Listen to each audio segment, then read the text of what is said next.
Hey, welcome back to Soul Whispers Tarot. I'm Karen. Today's reading is the true feelings for you right now, what's really going on in your connection, and what does Spirit really need you to know about your connection. So please take a moment to hit the like button and the subscribe button and turn on the notification bell, and that way you'll be notified every time I release a new reading. So there's 4 cards for you to choose from. Set of cards number 1 is the Ace of Cups. Set of cards number 2 is the 9 of Swords. Set of cards number 3 is the 3 of Swords. And set of cards number 4 is the Tower. So take some time to tune into the energies of these. See which one resonates with you the most. It's fine to be drawn to more than one of these as well. You can pause the video right now if you need to, and then we'll get straight into the reading. Welcome to set of cards number 1. You've chosen the Ace of Cups. So this is your person's true feelings for you right now and what's really going on in your connection. If you'd like to know even more in depth how your person is truly feeling about you, please check out the Dear Beloved Love Letter readings. Those are about 1,000 words in length. They're $11.11. That's US dollars. And they look really deeply into your person's true feelings for you right now, what they want to say to you, and also what they want to happen between you both. So the details to book are below this video in the description box and in the pinned comment. So how is your person truly feeling about you right now? What's really going on in your connection that Spirit wants you to know? This one's coming out immediately, 5 of Cups. So I feel like your person is feeling a lot of sadness at this time. I really feel that this sadness is registering with them on much deeper levels before. Like I feel like your person, they were sad in the past about some sort of separation. Look, this is them like connecting with you and your spirit from afar. They feel this oneness with you. This immense connection, this immense love. It's powerfully spiritual. They feel this very, very powerfully at this time. But I feel like your person, they're feeling kind of more sad than ever before. They feel like there's been some sort of loss here. 5 of Cups normally shows 3 cups spilt over. But 2 of them are still standing upright, which is your divine union.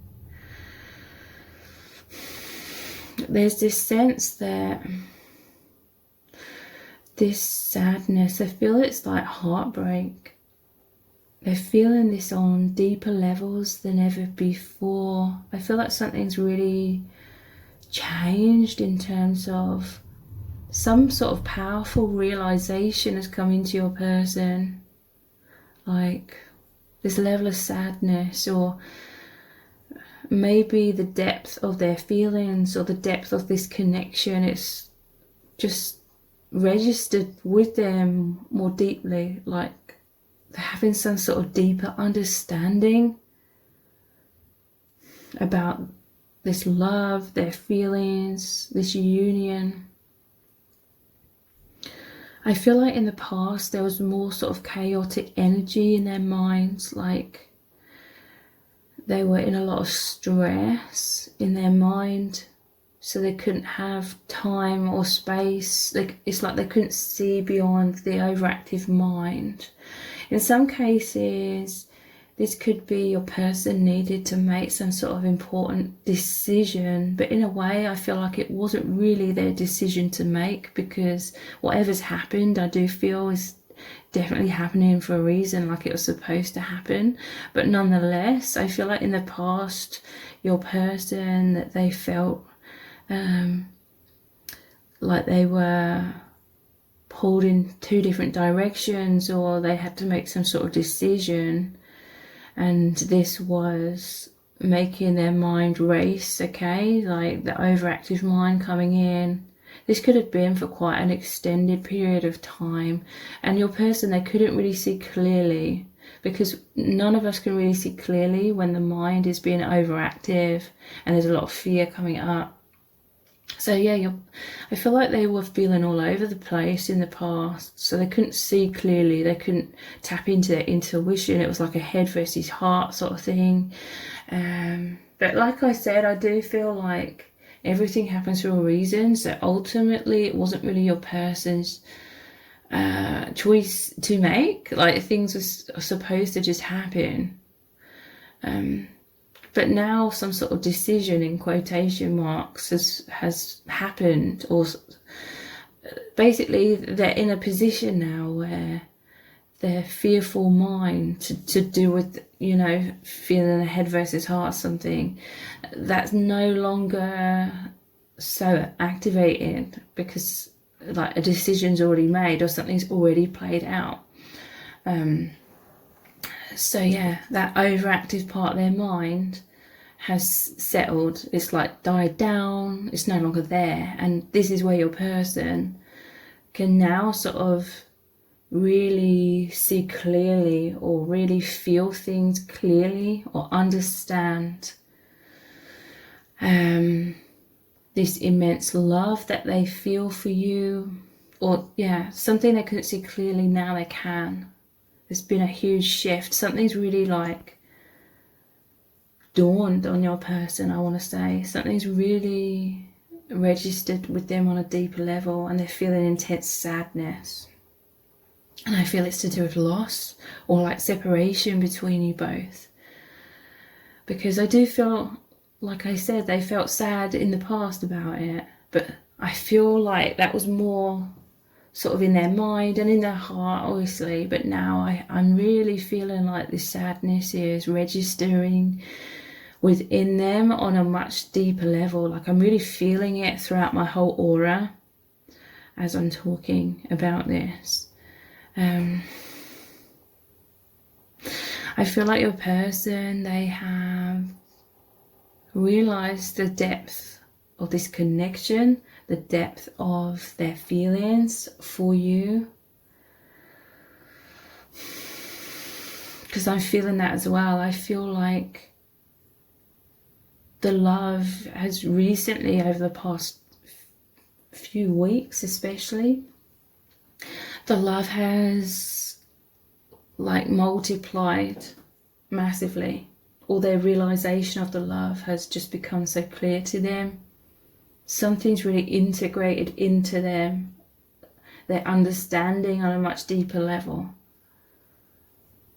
So they're feeling this sadness. It's like the dust settled.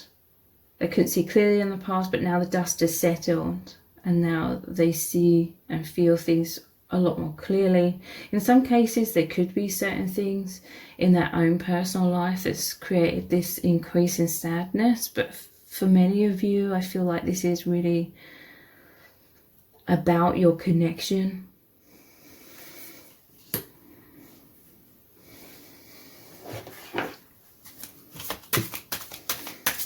And just hearing like the magnitude of everything is just sort of registered with them.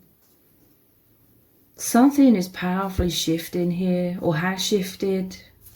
Something shifted and it continues to. I'm not sure exactly what's happening, but there's some sort of very powerful spiritual shift taking place within your connection. It is really positive. Now, I'm not suggesting that certain 3D circumstances are going to shift. I feel this is something much more energetic.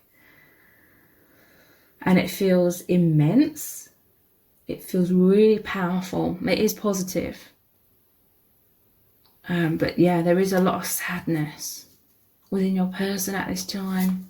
But yeah, something is like brewing. I really feel that energetically. Very, very powerfully.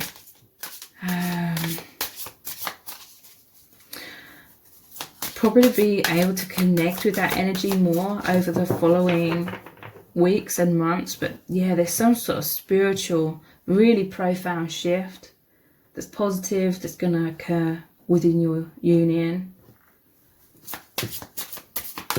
You know, from now to the end of the year, like in the new year, something will have already like shifted massively. I'm not sure exactly what that is. It's very like very much on the energetic level though. How else is your person truly feeling about you right now?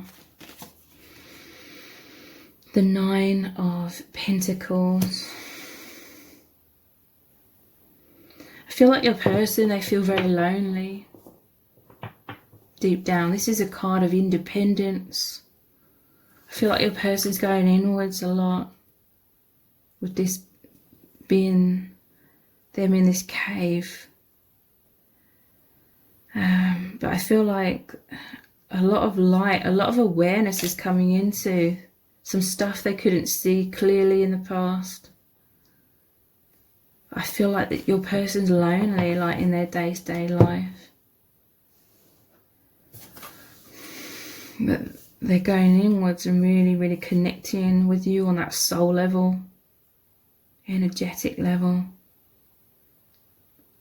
I feel like this is them being able to communicate with spirit more clearly as well, or just some sort of powerful intuition or knowing or awareness has finally caught up with them, is what I'm hearing. Like, this always happens. We can have some sort of intellectual understanding about something, or on a subconscious level understand something, but then it can often take, there's a delay.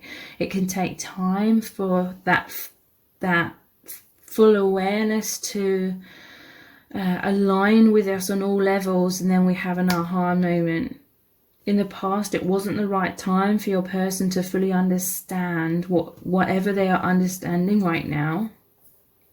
Now they feel it. They know it. It's registered with them very deeply.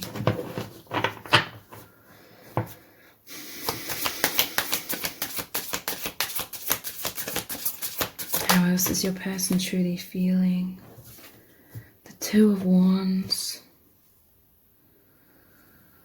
So, yeah. This is them thinking about you from afar. Again, there's like this deeper version of themselves. I feel like they're merging more with their true self within. They're much more aware of something. There was some sort of deep down subconscious knowing, feeling in regards to your connection, but they couldn't quite grasp it. They couldn't quite see it fully until now.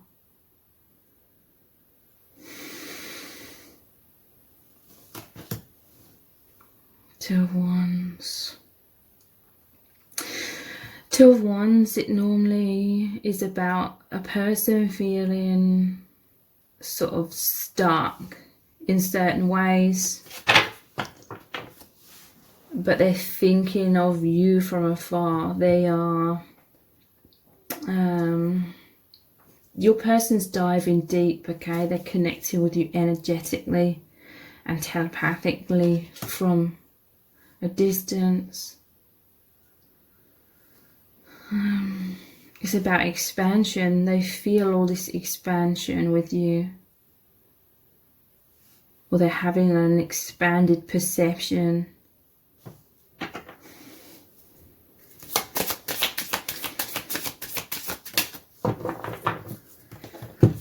Death. Yeah, this is the energy of some sort of change that is happening, okay? Your person's shifted massively within in some kind of way. Death and rebirth. It's kind of what that 5 of Cups is about as well. Some sort of loss, but the 2 cups standing upright, that's like that rebirth. It's like, I'm hearing from spirit, it's like simultaneously they feel like there's been a loss between you both in a sense, but there's also been a gain in like feelings of like love. Or let me clarify these further. I want to use a different deck. This was the Ghosts and Spirit deck tarot. I really love it. So let's clarify this 5 of Cups.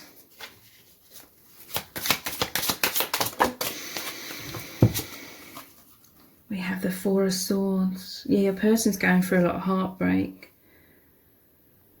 I feel like this is sort of hard for your person to feel. Your person, they're feeling this intensely. This is healing energy though.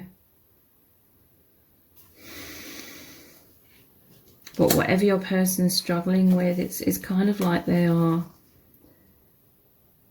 I always see this as like this person hiding behind this wall somewhat. This person, it's like they're going inwards a lot in order to heal.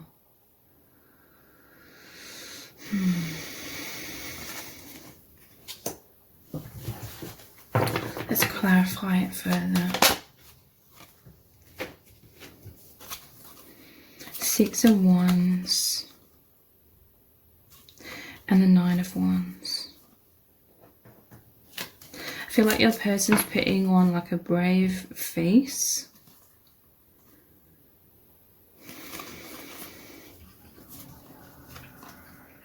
But really, yeah, I feel this is them sort of guarding their internal world. This is them, it's like they feel this whole other reality, like within themselves, but they're sort of hiding their inner self, their true feelings, what's really going on with them. Because there's this, your person's going through this huge awakening, this intense spiritual experience. But in many ways, they're feeling as though they cannot show this in their day-to-day life.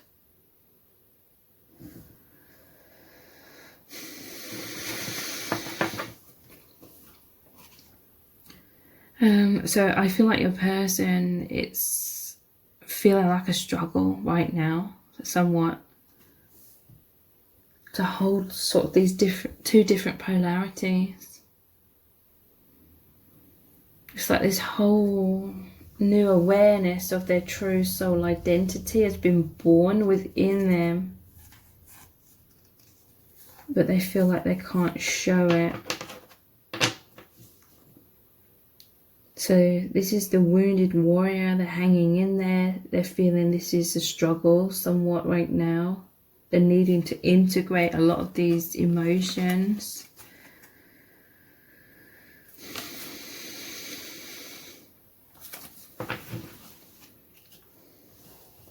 So let's clarify this Nine of Pentacles.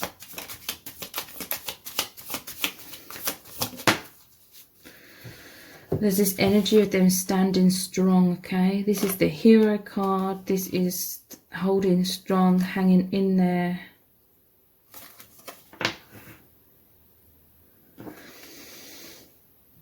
I feel like your person's connecting with spirit and can be connecting with you energetically for this like support.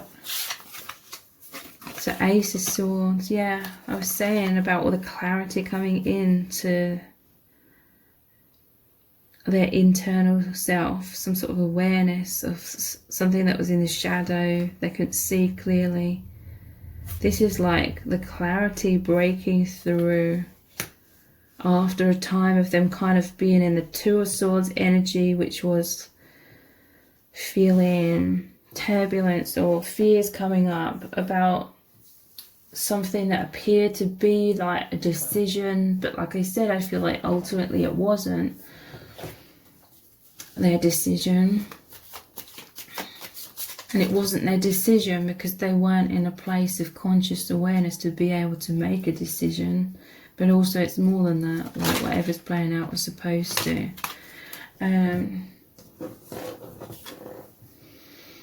Eight of Swords, yeah, look, Two of Swords energy. And they both got blindfolds on. Your person, they couldn't see clearly in the past.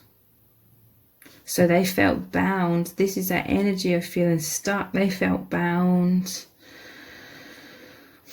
in a way, in a subconscious way, whenever we feel this kind of energy about some sort of important decision, I'm hearing like the fears were immense within your person.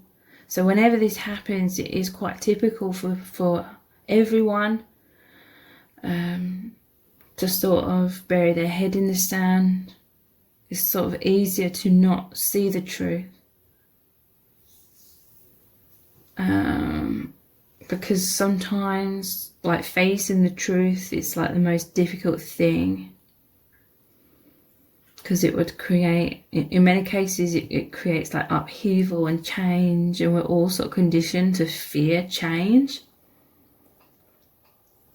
So yeah, your person, they felt stuck. They felt like they had to just live in a polarity, like their external self and their internal self.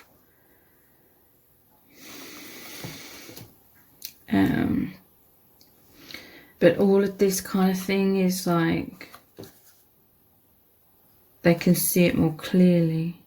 It's almost like now that they're in a place where they don't have to make a decision, they can't make a decision because it's already been made. Now they can see things clearly.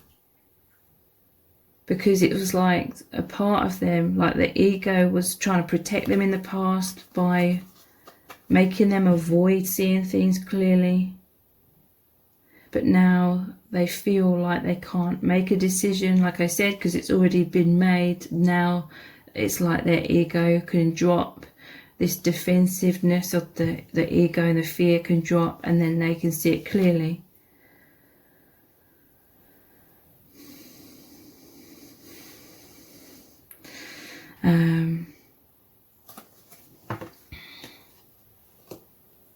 So they can feel the sadness. But it's like they can allow, it's like a subconscious part of themselves can allow themselves to see it clearly, because now they feel safe in a way, because they can't make a decision because it's already been made. So, you know, so much stuff happens on subconscious levels within us all. So death.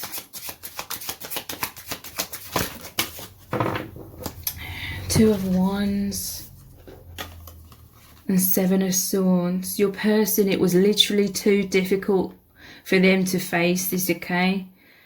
A lot of people, probably not you, the viewer, if you watch my readings, but a lot of people would be resentful or angry towards this person and feeling like this person just ran away, or this person just buried their head in the sand and wasn't allowing themselves to see clearly. A lot of people would be very like angry at this person for this, but in reality, this was a self-protective mechanism of the mind, of the subconscious. Your person would not have had a conscious awareness that this was happening, really. Your person, they could not make a decision because the fear was so intense. You know, there's some things in life where the fear is so intense, you literally are not in a position to make a decision, because you cannot align with that change at that time, because the fear prevents you from being able to align with it. So when it appears like someone had a choice, they didn't. If that makes sense. It's hard for me to describe it. This was a deep subconscious part of themselves, avoiding, being avoidant, and sort of burying their head in the sand. But it is literally because that part of them was too terrified to see things clearly, and therefore they were incapable of making some sort of decision, because the fear was too immense. But this person, they're thinking about you from afar. There's definitely fears here. All of this is on a deep subconscious level. And everything I'm saying about your person, a lot of it will apply to you as well. Because, you know, you're both human. It's like On a deep subconscious level, this is your person was avoiding. This is running away from a confrontation. This is like a deserter on the morning of where they're supposed to go to battle, kind of thing. But yeah,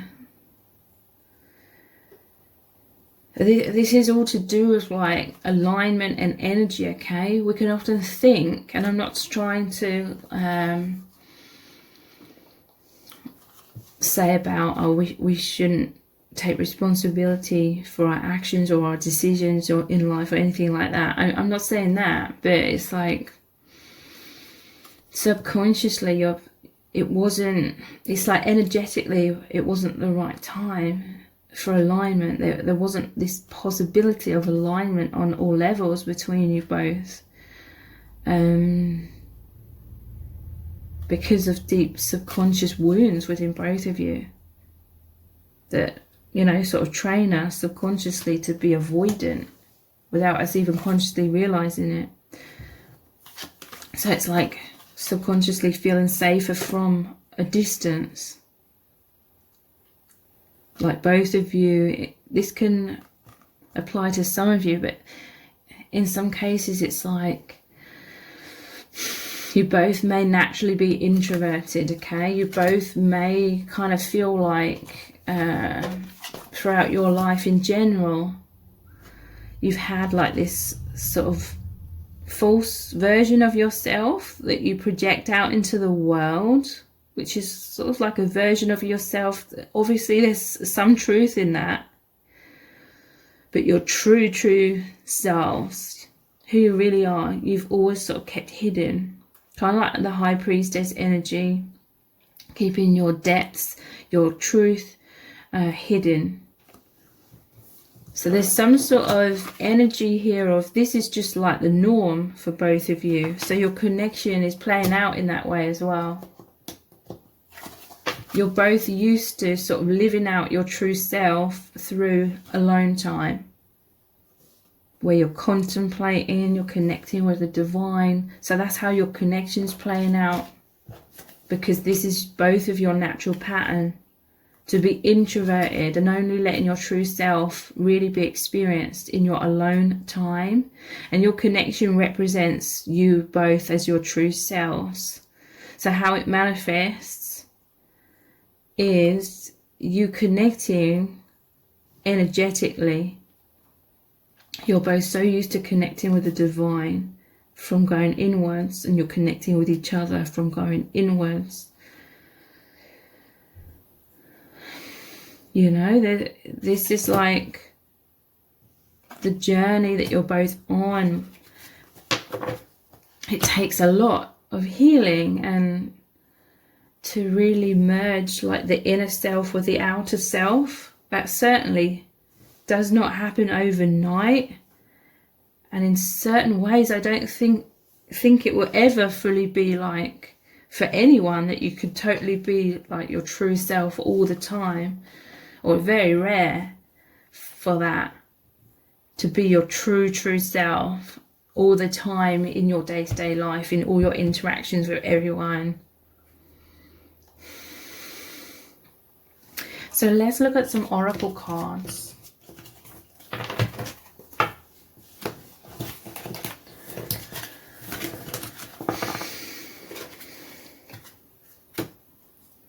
What ones shall I look at? I always say that and then I'm like, got to really sort of tune in. I'm looking at all the cards, sort of tuning into the energies, like which one do I feel is going to best represent the energies that I'm feeling. Starseed Oracle. How are they truly feeling? What's really going on in your connection? Loosen your grip. And look, here's the two of you. Says coping mechanisms, density, addiction, let God in. So yeah, there was coping mechanisms going on. Loosen your grip. This is all about like the false self, the masks, the walls, you know, the subconscious avoidance, subconscious, burying the head in the sand. This is what's happened, but it couldn't have been any other way. And this is mirroring between you both, okay?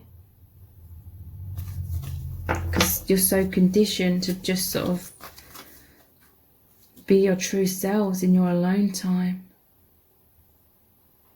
But you both, I feel most alive and happiest and most comfortable in your alone time. And that's where you are really connecting with each other. And it feels amazing.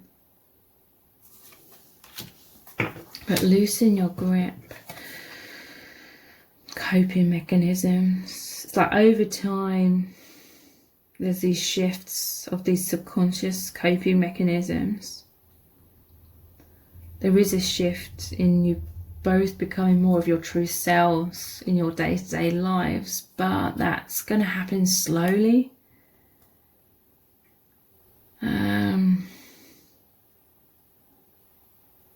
I feel like you're meant to be connecting like on that 5th dimensional level. Let God in through connecting with each other on that 5th dimensional bandwidth of vibration. It's bringing a lot of light into the subconscious. You know, if you and your person were together in a 3D, now I feel like that would be a distraction, because then you'd fall more into, you know, social matrix way of doing things. This is about a powerful spiritual journey, which is all about sort of taking time out of the social matrix to dive deeply into your true selves and your intuition.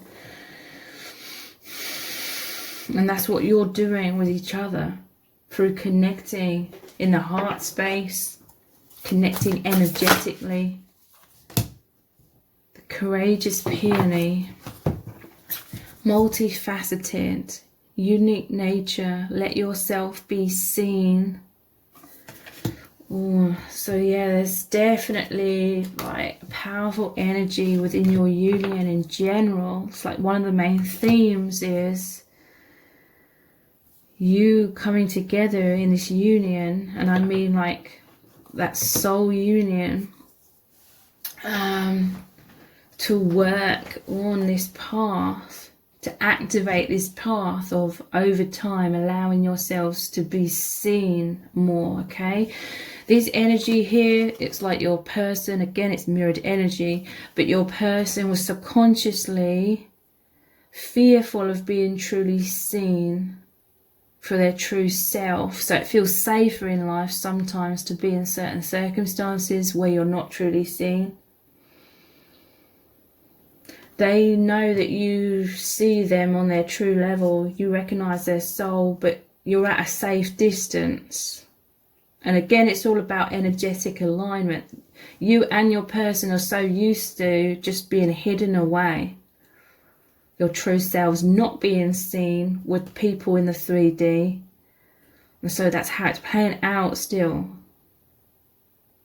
It's like you see each other so deeply, but because you're in a vibration of just being used to in life, like the whole time, just having your true self be hidden, you're in that vibration of your true self being hidden in the 3D. I'm trying to describe this in a way that makes sense, even though it sounds like I'm repeating myself. I'm just trying to like put it into words.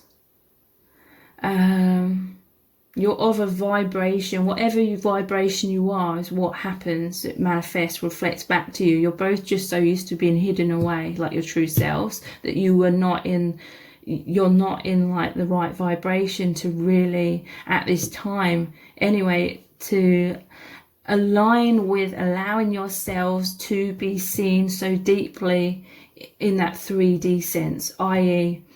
you both standing in front of each other and having some sort of close union in the 3D, and then yourselves truly being seen. Okay, there's this deep subconscious fear within both of you of that amount of vulnerability in your day-to-day lives.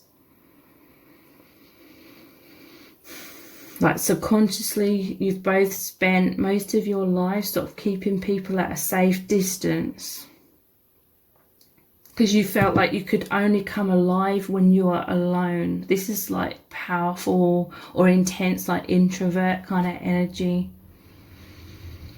You only felt safe to be free, to be your true self when you're alone. So there's subconscious fears of allowing anyone to see you too much in 3D. But you both want to be seen. You both feel so understood. You both recognize each other on the true level. But like I said, because of your conditioning, because of your patterns, on a deep subconscious level, it just feels safer in a way for this to be at a safe distance in the 3D. This isn't like a conscious choice. This is just your energies and what you're both aligned with, your pattern.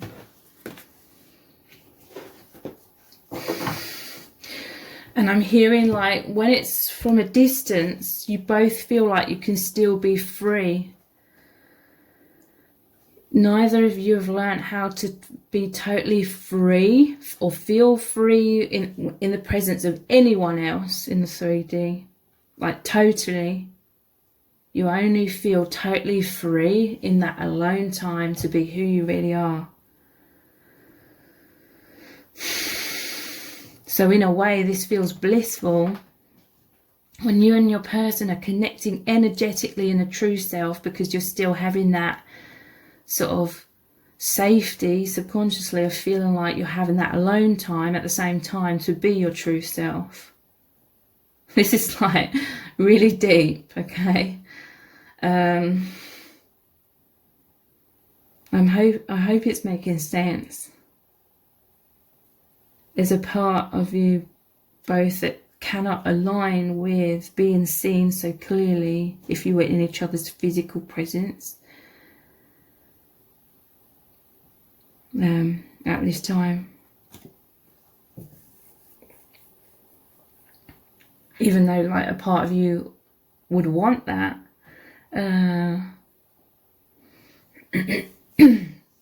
you both feel most liberated without the pressures of having to be the 3D self.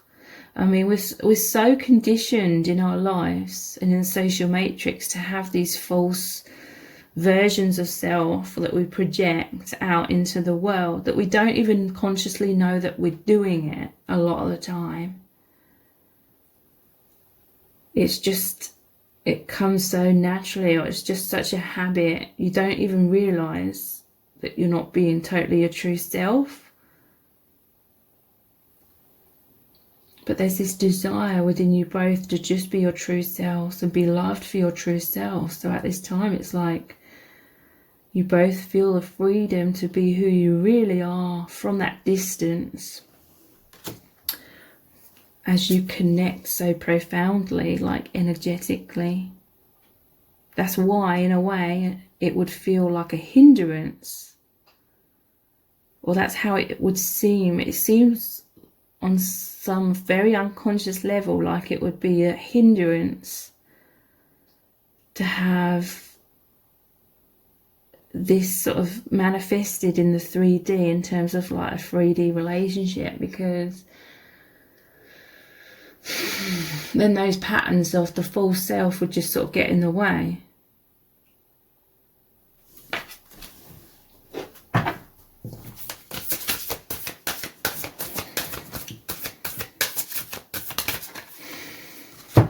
Surrender to the sweetness, Venus energy, pleasure, joy, make love to life. Yeah, there is this sense of some sort of physical distance here, but the love between you is so immense. This is like This is such a profound connection. This is like the love, the life force, your souls, who you truly are. This is all the higher realms energy coming in and through you, through this divine union, through your hearts.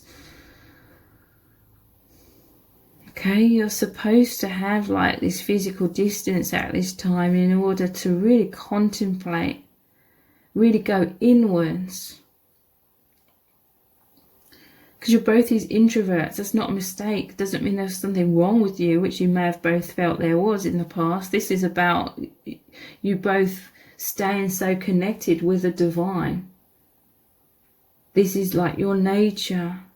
It's like your true selves are very, very high vibrational, that it's very difficult to be able to align that in such a low density of this earth plane. You can only fully be who you really are, like internally. So this is where you're connecting. You are connecting on that level where you can both be real.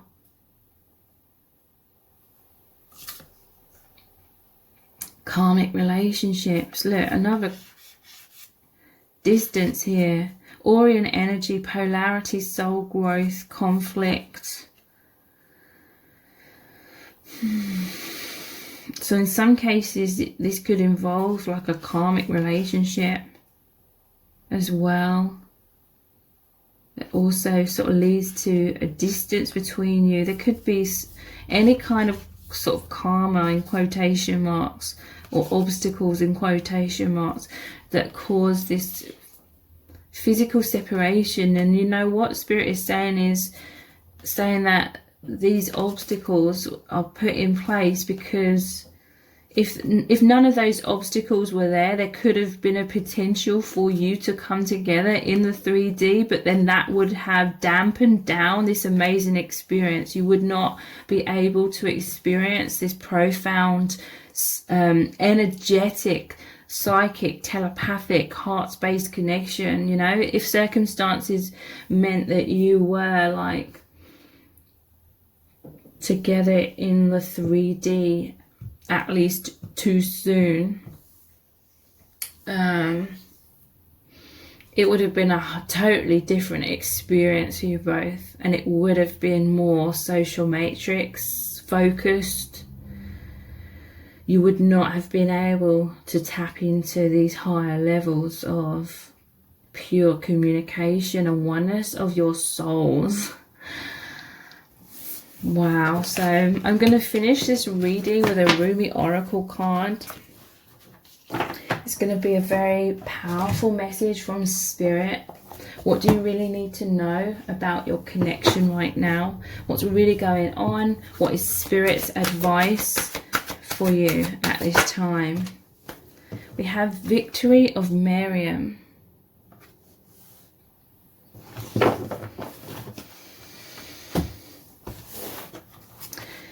$41.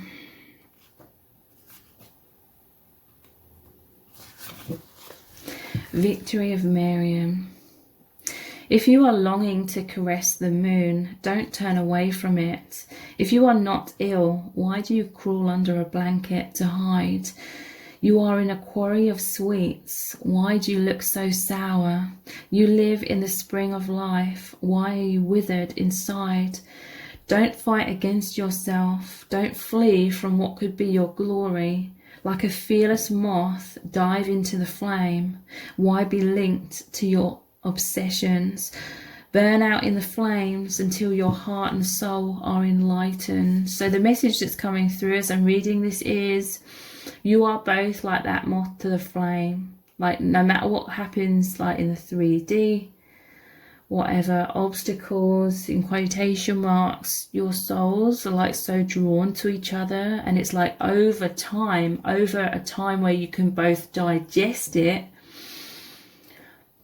and there's this feeling of deeper levels of oneness and union with each other. There's like a slow dissolving of barriers, okay? But it would have been impossible for those barriers to suddenly like being released like that. That's not how it works. There's like This is a journey, and it's about learning like deeper levels of understanding of the true self over time. Okay? Get out of the old carcass and form yourself a new body.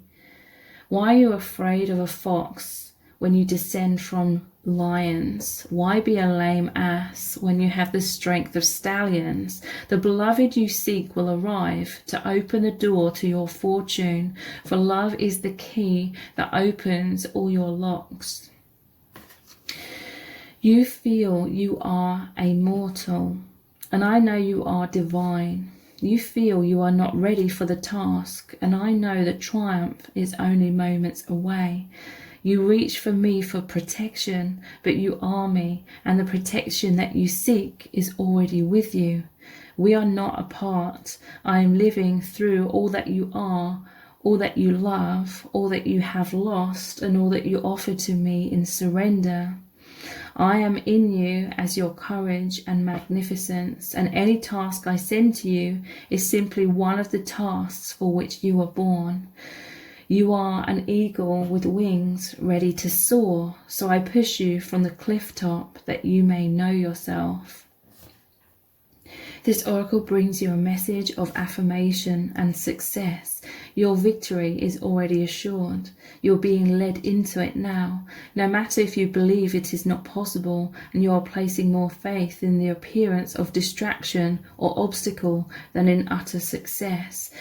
No matter if you have forgotten for a moment that the divine lives in you as you, and that apparent failure is only a part of the process, the plan through which learning happens, serving the ultimate holy victory. Yes, your victory is inevitable. So you are being given this reminder from the Holy Mother, Mary, also called Miriam, and the beloved divine presence of love that she serves. It is that presence that is real. It is the Holy Mother that is real. It is the divine in you that is real, and all else swirls around you so your soul can play. Every challenge and adventure is an opportunity for you to test your mettle and to be what you are in truth. The eagle that flies requires space and open sky. The tigress that hunts requires hunger to drive her to fulfill her being and live her nature. You need what you need to realize your divine nature as a holy living expression of the greatest love. So life is providing for you that your needs be met. Whatever may be troubling you or is soon to present itself is not a situation or a circumstance meant to bring you trouble. You just need to allow yourself to become more eagle-eyed, beloved wild one. It is not what appears to be that is the source of challenge for you, not at all. It is only how you are viewing the situation. Can you allow yourself to shift perspective? Yes, you know this is truth. It is only in forgetfulness that fear creeps in. Oh yes, to forget for a moment that you are divinity and to lapse into erroneous belief that the challenges are more real than the love they veil. No, the real challenge is in the attitude, not in any circumstance or situation. Will you remember that all is divinity manifesting and nothing exists outside of it? All is perfectly designed to help you fulfill your being, live your truth, experience your power, and reside in the perfection of your divine loving heart. Be curious rather than afraid. What is loving seeking to draw out of you now? It is always love in interaction with you. Even if sometimes you feel like you are hauling a massive rock on your back up the steepest of all hills to build a temple at its apex. Yet when that temple is built overlooking the ocean and a startling burst of golden orange sunset explodes across the water, turning it gold, you'll forget about climbing that hill. You'll just drink in the view instead. You'll forget what you were supposed to worry about. Oh, don't you hate it when that happens? You'll just have to love in that moment and be peaceful instead. It makes more sense to notice the sunset than to turn your back upon its glory and grumble about how heavy those rocks were. Then, in your inspiration and your forgetfulness, you'll dream of another temple and the process of creation, perhaps with more lugging about of great heavy rocks, and it will begin again. But then so too will another captivating sunset be granted, best witnessed in your newly built temple that renders you speechless and spellbound. This oracle brings you guidance and comfort. Whatever is going on in your life right now, whether it brings you joy or deepest struggle, is the divine in you, as you breaking through into your life. Do not hesitate to trust in it. Embrace it fully and let it have its way. There is nothing there that needs to be resisted. You are safe to be wild, to be alive. Live it with love and let it unfold. The promise of success is yours, so allow yourself to be brought to it through the guiding wisdom of life, the life that serves love. There is also a part of you that is daring to love, to live and to trust more so than before. You are even daring to quit the traumatic tendency to relive so many past hurts and aches. You no longer want to taunt yourself with failure and critique. You are less frightened of yourself, so you do not need to sabotage yourself anymore. You are learning love's way and claiming it as your own. That is your path to victory assured. This oracle asks you to trust in your growing optimism, to let the war be over now and put it behind you, even if it means weeping with sweet sorrow and relief for a while. The sunset is golden, the struggle is behind you. Now just rest and enjoy the golden glow as you rest with love a long, long while. So here is the sacred honoring ritual. With your hands in prayer at your forehead, breathe in and out, and if you can, allow your mind to become still. Then say aloud, I call on Miriam, who loves me without condition, to bring me faith, and Rumi, who loves me unconditionally, to bring me oneness with the great beloved. I call upon the unconditional, loving wisdom of life and my own divine essence, and I give thanks for all that is. I give thanks for the light that will be born from the darkness, and I give thanks for the fullness of my being coming into expression now. I give thanks for the grace and mercy that guides my way, and I surrender into the love that is leading me into my divine destiny now. So be it. Close your eyes and bow your head to your hands in prayer again, and still your mind, if you can, for several moments. When you feel ready, simply open your eyes and you have completed your honoring ritual. So if you would like to know even more in depth how your person is truly feeling about you, please check out the Dear Beloved Love Letter readings. Those are about 1,000 words in length. They're $11.11, that's US dollars, and they look really deeply into your person's true feelings for you right now, what they really want you to know, and also what they really want to happen between you both. So the details to book are below this video in the description box and in the pinned comment. Thank you so much for joining me here. I really do appreciate it. Take care. Bye. Welcome to Stella Cards number 2. You've chosen the 9 of Swords. So this is what is your person truly feeling about you right now, what's really going on in your connection. If you'd like to know even more in depth how your person is truly feeling about you, please check out the Dear Beloved Love Letter readings. Those are about 1,000 words in length. They're $11.11, that's US dollars, and they look really deeply into your person's true feelings for you right now, what they want to say to you, and also what they're wanting to happen between you both. So the details to book are below this video in the description box and in the pinned comment. So how is your person truly feeling about you right now? What's really going on in your connection?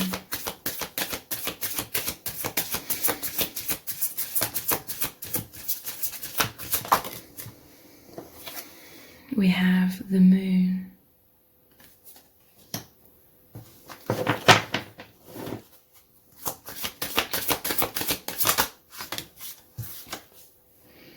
The Nine of Pentacles.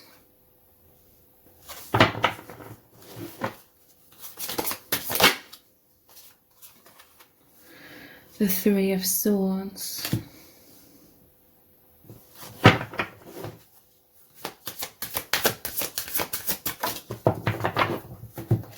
The King of Cups. So your person, they are diving very deep right now, okay? I feel like your person is definitely in a lot of contemplation. I feel heartbreaks coming up, sadness, some sort of integration and understanding. With the Moon and the Nine of Pentacles, look how they are deep underground, going down these paths internally. I feel like your person, they're feeling heartbroken. They're realizing the immensity of their love for you with the King of Cups here. But there's like, they're going in the shadows, okay? This is huge, like transformations within. Your person's journeying very deep right now. There is light coming into the shadow side. But I'm definitely feeling this sense of loneliness. Like they're really, really longing for you. But I feel like there's like a loneliness or a feeling of isolation within them. Definitely like hermit energy. Feeling of loneliness in their day-to-day life, okay? I feel as though this is what's creating heartbreak within them as well. Like maybe there's some sort of realization.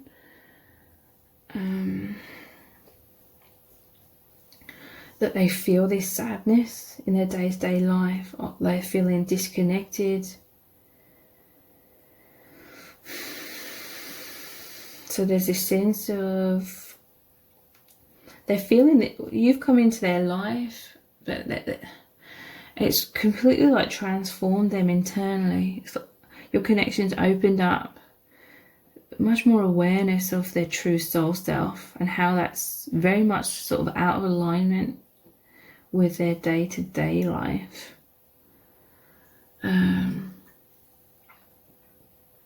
So it's like your person keeps being called inwards. Like this is what your connection represents, okay? The magnetism, the love. If there's a physical separation here, it's designed to make you miss each other and therefore go inwards in order to connect. And this can literally just be through you know, you can't stop thinking about each other, so that's continually making you go inwards. But then there's also levels of consciously trying to connect with each other, like energetically. And you don't have to consciously even try and do that. There is just this oneness anyway. But yeah, there's definitely this sense of your person feeling very lonely right now. Like they feel isolated in their day-to-day life. They feel like the people around them, they feel very disconnected from, in terms of they feel like these people cannot see their true self. They feel like they cannot be like their true self with these people. And so there's just this sense of like immense loneliness in that way, or a feeling of them just deeply understanding or being able to see or really feel this sense of isolation.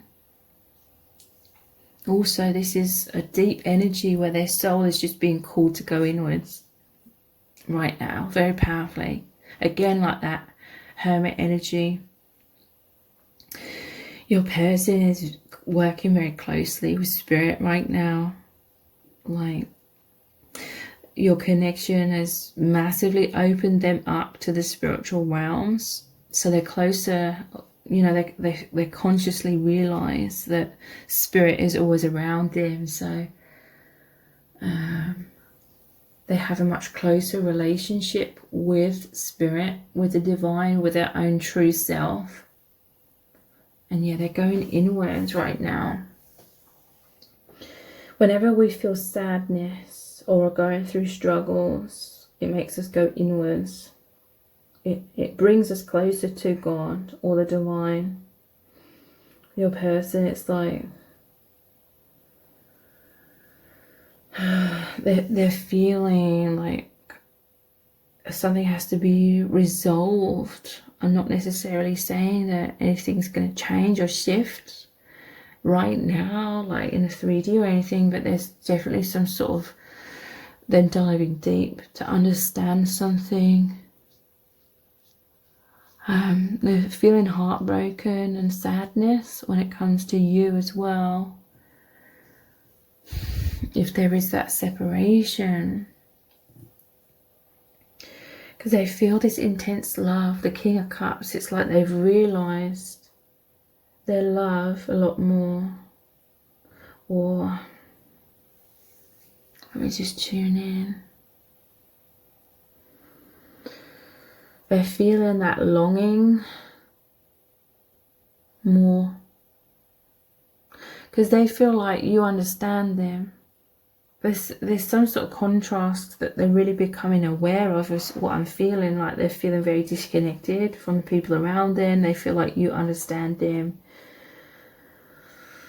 but at the same time I feel like this person's really struggling with how they're feeling about all of this at this time. So they're working very closely with spirit, with your soul family, okay, in order for, you know, some powerful shifts are going to be occurring in regards to all of this for your person over the next few weeks and months. Basically, shadow work is coming up because they're feeling bad, okay? Anytime we feel bad about something, it's because shadows wanting to come through us and be healed and resolved in some kind of way. So that's where your person's at right now. Let's clarify these. So the moon, it often shows there's a wolf and a dog. They're howling at the moon. They're facing each other, but there's like a river that's separating them. So to me, that is saying that, and it also shows two towers as well. So this is mirrored energy, you both in karma. When we come here, we're all conditioned to basically split into two. We're basically conditioned to have like a false self that we project out into the world that's sort of more socially acceptable, or we feel protected in those masks. But then it separates us from our true self. So we become like two versions of ourselves, but the real version is the soul truth.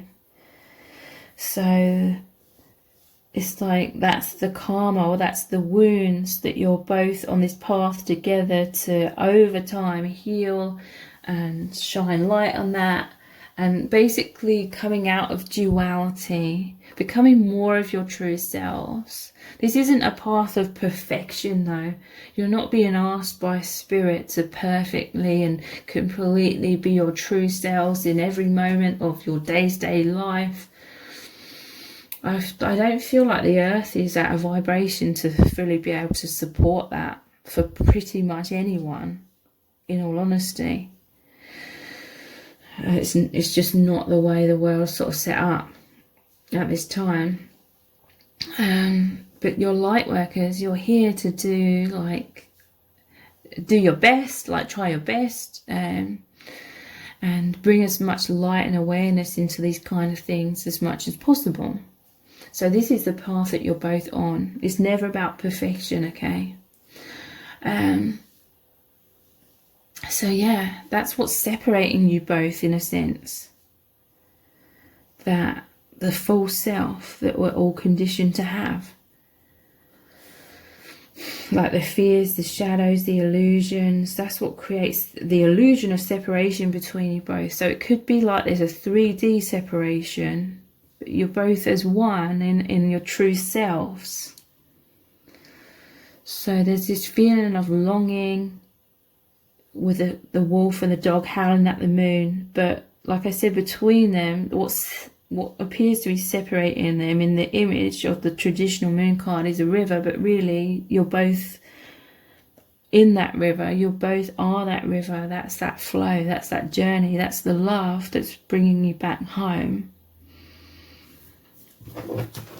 Let's clarify it further. The moon energy, it's about subconscious, diving deep into subconscious.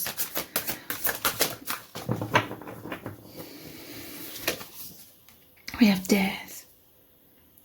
So there's fear of death, okay? Moon's about fear. It's about illusions. It's about false self and light and awareness coming into the false self. And there is a death, okay? There's a huge transformation. Yeah, look, at the bottom of the deck, I'm seeing this card here, the Seven of Wands.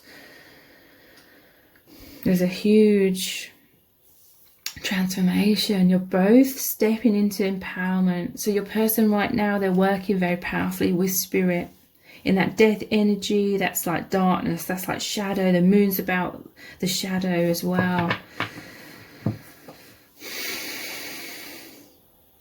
And even though your person may be feeling very fearful or very sad or in the shadow, in the darkness right now, in that heartbreak energy, what is really occurring is they're basically in the shadow as a deeper part of themselves is healing and releasing that. And spirit is really helping them and working with them to fight or dissolve fear and shadow and everything that's been stuck within your person internally, that's been dragging them down in life in general, okay?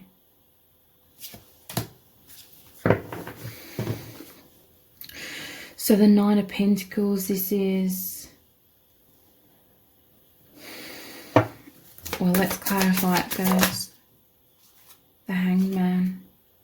Look, there's the death here as well, the skeleton.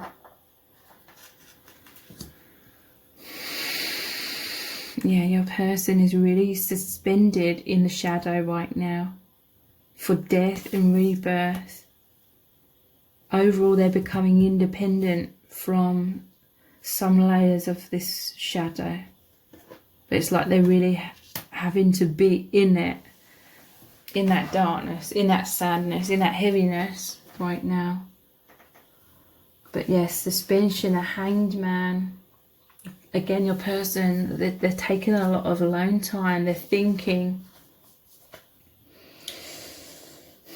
immersing within themselves.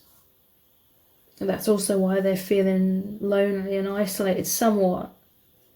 But this is like the sanctuary of the divine that they've moved into. They need to be in this right now.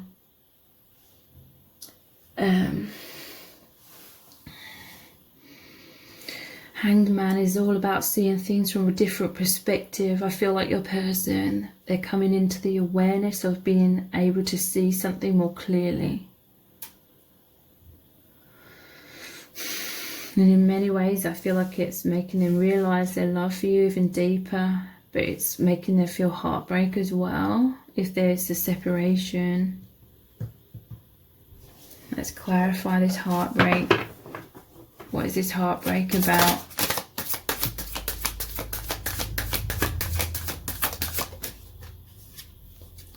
Yeah, Page of Pentacles, but I'm noticing this window almost looks like bars and person's on the outside, okay? Person's feeling sadness and heartbreak because they feel like there's some sort of obstacles where they cannot get to you, or they cannot fully immerse themselves in what feels right, like in their soul.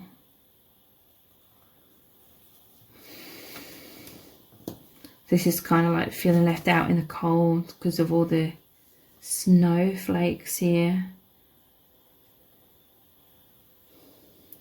They're feeling imprisoned in some sort of way.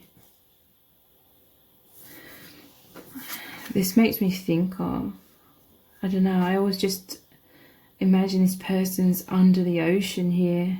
Sort of looks like it. Your person's feeling drowned.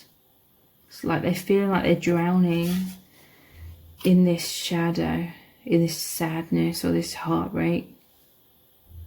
But so much healing is happening from the divine, from the soul family, as they're transitioning. So let's clarify this heartbreak further. Yeah, no, they are desiring. We have the Five of Cups. There's a feeling of loss in some sort of way. And trying to reach you. So also, again, them communicating with spirit. Whether they consciously realize that or not. Some of them, they do consciously know this.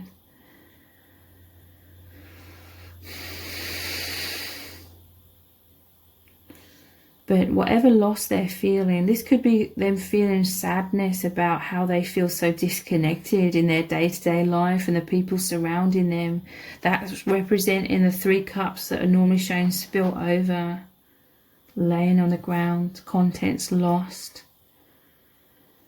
But like I always say, it normally shows 2 cups still standing upright. What is consistent, what continues on, is your divine union.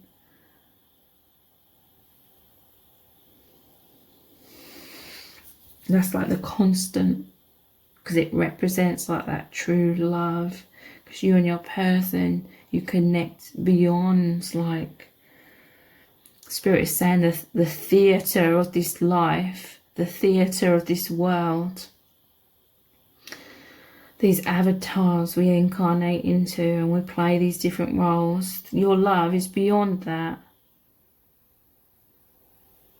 It's not from this place, it's from beyond this place. So that is the constant, the unbreakable love, the ultimate like truth of reality.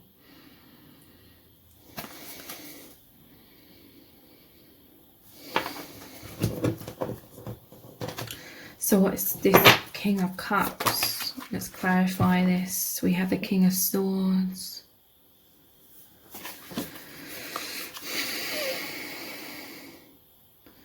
So they feel this immense love. Whenever I see this card, it's like their body could be, their body obviously is like in a 3D. They're going around, living their life, their day-to-day life, doing their thing. In a 3D, but their head, their mind is always in the higher dimensions. They're thinking about this union with you. This is your person in general, okay? Like they've always felt throughout their whole life that yes, their body is here, they're doing these certain things, playing these certain roles, they're living their life, but their heart, their soul, their mind has always been in the higher realms. This is like their true self within. So no matter what your person is doing in their day-to-day life, their mind, their heart is with you, is in the higher realms. Look, this is what's going on internally within them. They're connecting with you all the time, and vice versa. So let's look at some oracle cards.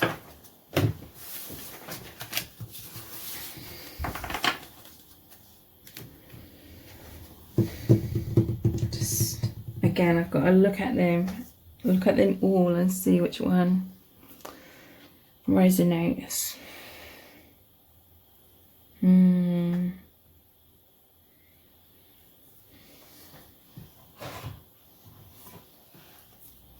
I'm feeling called to the starseed ones.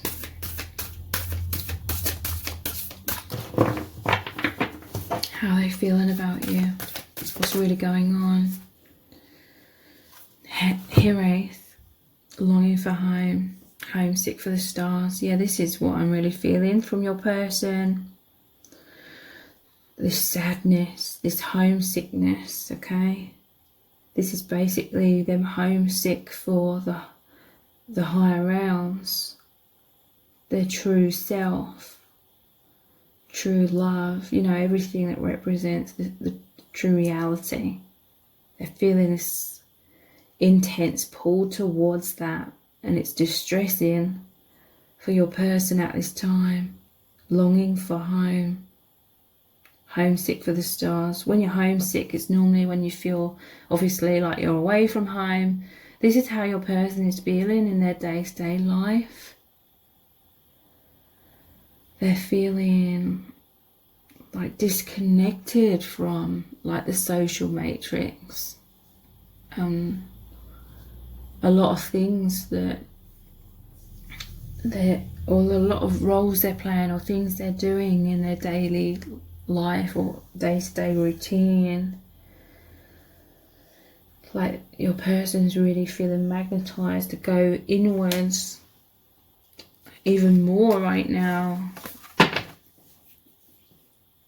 Their head's always in the higher realms. Their heart, who they truly are, is in this higher dimension, like internally.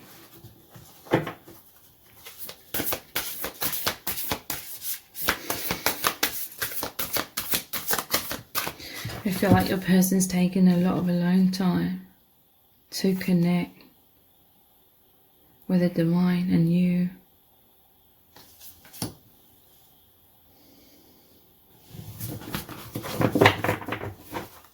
Some sort of shift where your person is just feeling or experiencing this more deeper than ever before. We have empathic starseed, energetic sovereignty, absorbing what's not yours. I feel like your person, it's like they're realizing that in their day-to-day life they're absorbing a lot of things, or they're having to do a lot of things that's sort of draining them or making them feel disconnected, or what's the word, fragmented. And that wasn't the word I was searching for. But yeah, there's like a disconnect. A person's naturally this empath, very deep, very emotional, very intuitive. It's like they're desiring to dive through this mirror, which is like another portal to the higher realms. Again, they're doing a lot of self-reflection, going inwards. A lot is being revealed to them. It almost looks like, I don't know if it's meant to be, but it almost looks like spirit is here. Some sort of ancestor from the higher realms. Your person's just feeling things very powerfully right now.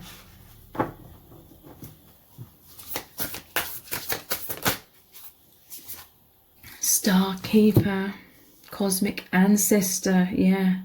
Seed the light by staying grounded. So yeah, some sort of ancestor coming through to your person. Their spirit guide.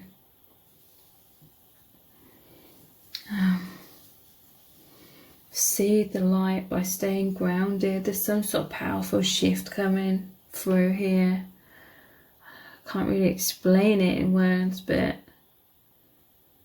some sort of powerful shift, so your person's able to, in the next few months especially, be able to see the light, ground some sort of awareness that's coming in.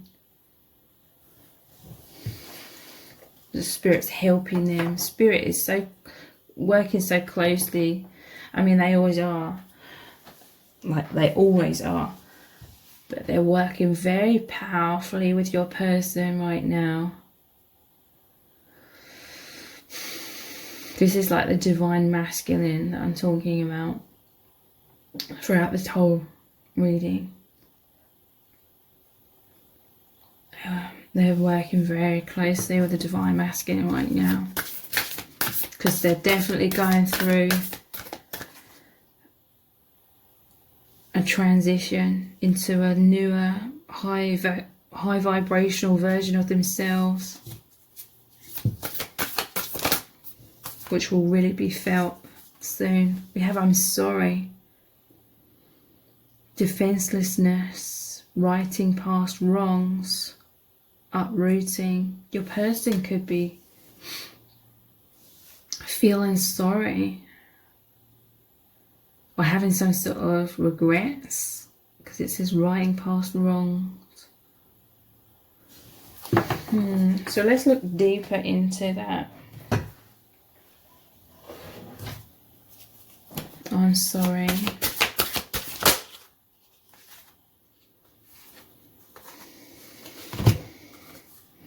We have this card here. To me, I'm just hearing the word alchemy.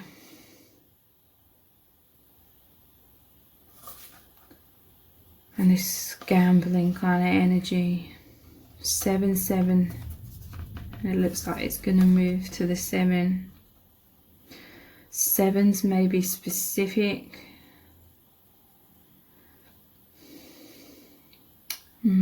This is, to me, it's like destiny as well. It's about that gambling energy, about luck, or to me it's like destiny.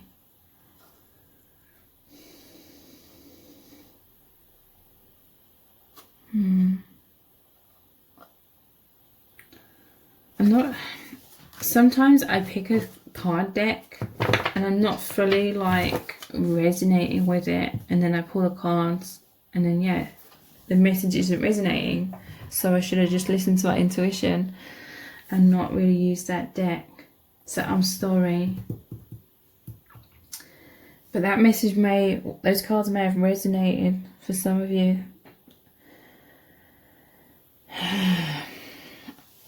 What deck shall I look at? This one. For this, I'm sorry.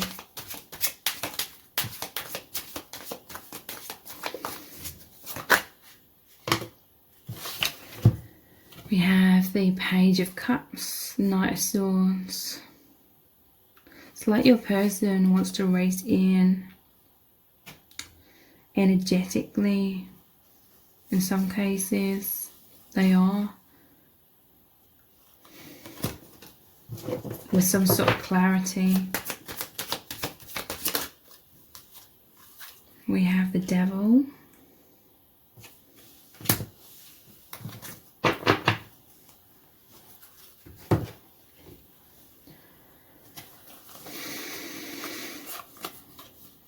So yeah, they want to race towards you. They feel this intense passion. This is what is going on. Look, this is what is going on in the 5th dimension.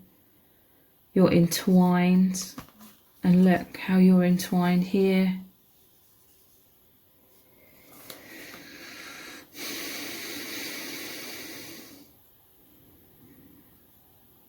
It's just this energy of maybe you both feeling sorry.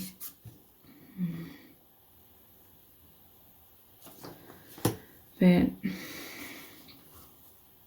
it's like they want you to know that their desire is to like race towards you, even if that can't happen, because there's this this is obviously all the passion, but this is deeper than that. It's like the souls merging as one. You may strongly feel this energy of your souls being in this energy, intertwining. But there's all these thorns, okay, and it's scraping you both. this represents the karma, the wounds, the things that you both came together to heal on this path. So this is like triggers coming up, fears, and it is the Devil card, so that it's being immersed in that shadow. But your love and the passion that you feel for each other, it's so immense. It creates like this fire. It's almost like the fire of the higher realms. It's the fire of high vibration that over time is dissolving karma, shadow. There's intense passion that you both feel and experience.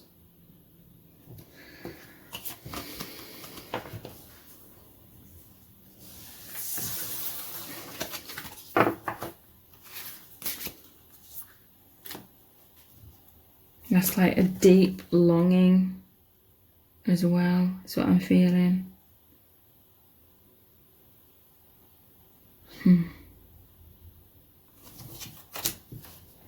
So, what else is really going on? Look at these cards.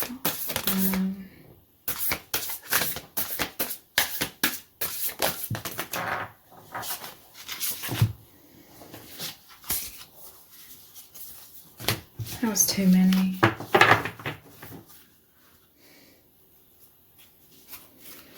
Again, I'm changing my mind with that. I'm not feeling drawn to that.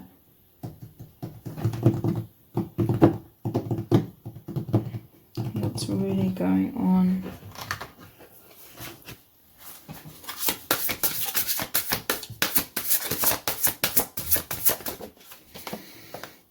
Spirit of gratitude.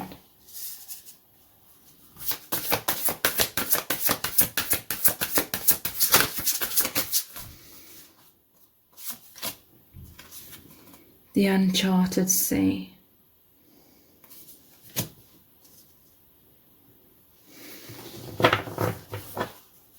Yeah, I feel like the souls, your person's feeling this intense longing because your souls are continuing to dive deeper. Again, it's like no matter what's going on in the 3D, this is like this love, this journey is this powerful soul like agreement. So it's like destiny. It cannot be stopped. Like the power of love. There's nothing that can come up against the power of love. So you're both being pulled all the time into higher levels or deeper levels of this uncharted sea. With this compass here, it's like your true north. It's like the destiny, what's supposed to happen moving forward. It can feel stormy at times. Nonetheless, there's like this, I'm really feeling like there's this powerful new beginning brewing. It's like I just feel this powerful energy like brewing in your connection. You're about to move into an immense level of increased expansion.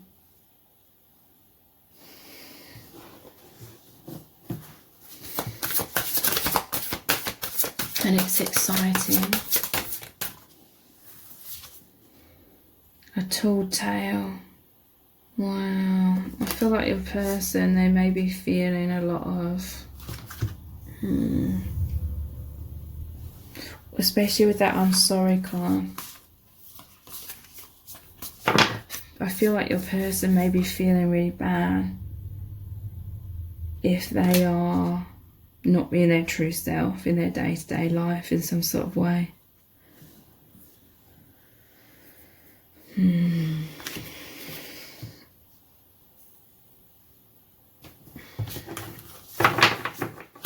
It's like Pinocchio here.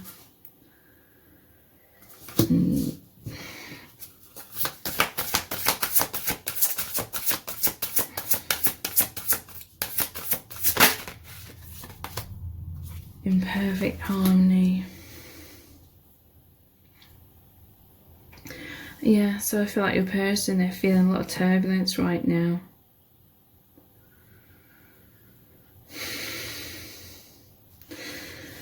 A telltale. I feel like they are feeling bad if they're feeling like they're being like their full self in certain ways.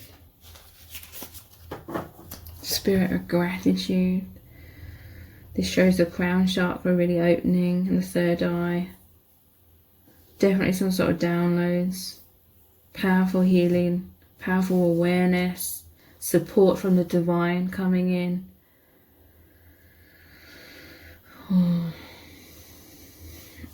To really assist your person with this. Just want to look at this. Sacred Traveler deck.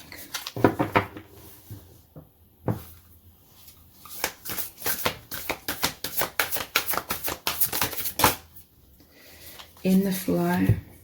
Everything's smooth sailing. So yeah, despite how your person's feeling, there is this flow. There is, you know, everything is happening for a reason. And Spirit's really trying to show your person this or remind your person of this. Not to, you know, so this person can spiritually bypass things,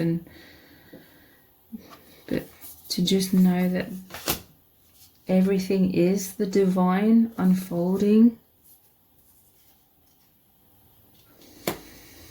So yeah, I feel like with this uncharged sea, they're feeling all over the place, but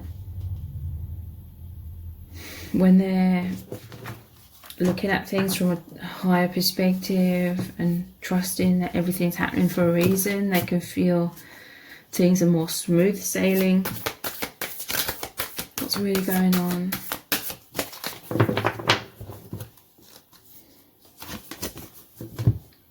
Desert passage. Trust there's a divine plan. Yeah, your person's struggling right now. The fearful mind. A lot of fears coming in. Uncharted sea. Desert passage.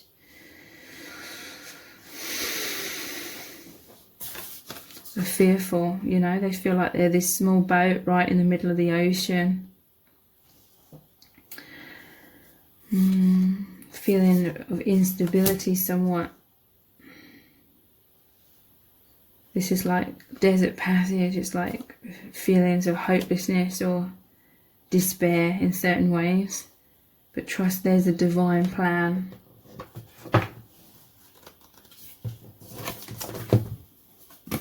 Rainbow blessings. Blessings are showering your life. And I really feel this is like Spirit coming through to try and really get your person to know how loved they are. How lovable they are. I feel like your person may be having a lot of shame or really blaming themselves. Feeling guilty. But this is like Spirit really coming through and trying to reach this person and say that they are so loved, that everything is happening for a reason, and that they are, Spirit is aware that this person is doing the best that they can with it, you know, the knowledge that they have or where they are on their path.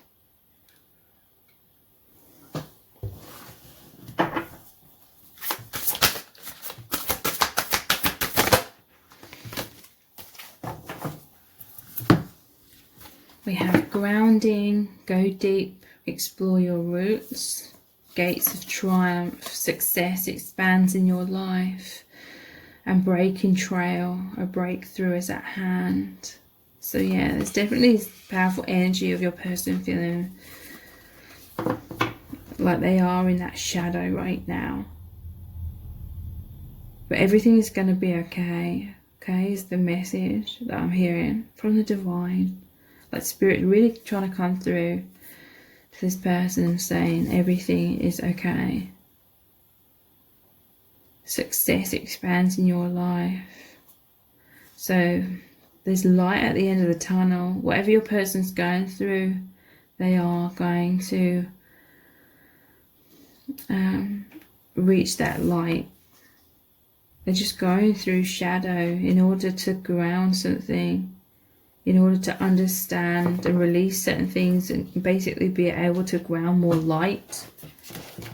So I'm going to finish this reading with a Rumi Oracle card.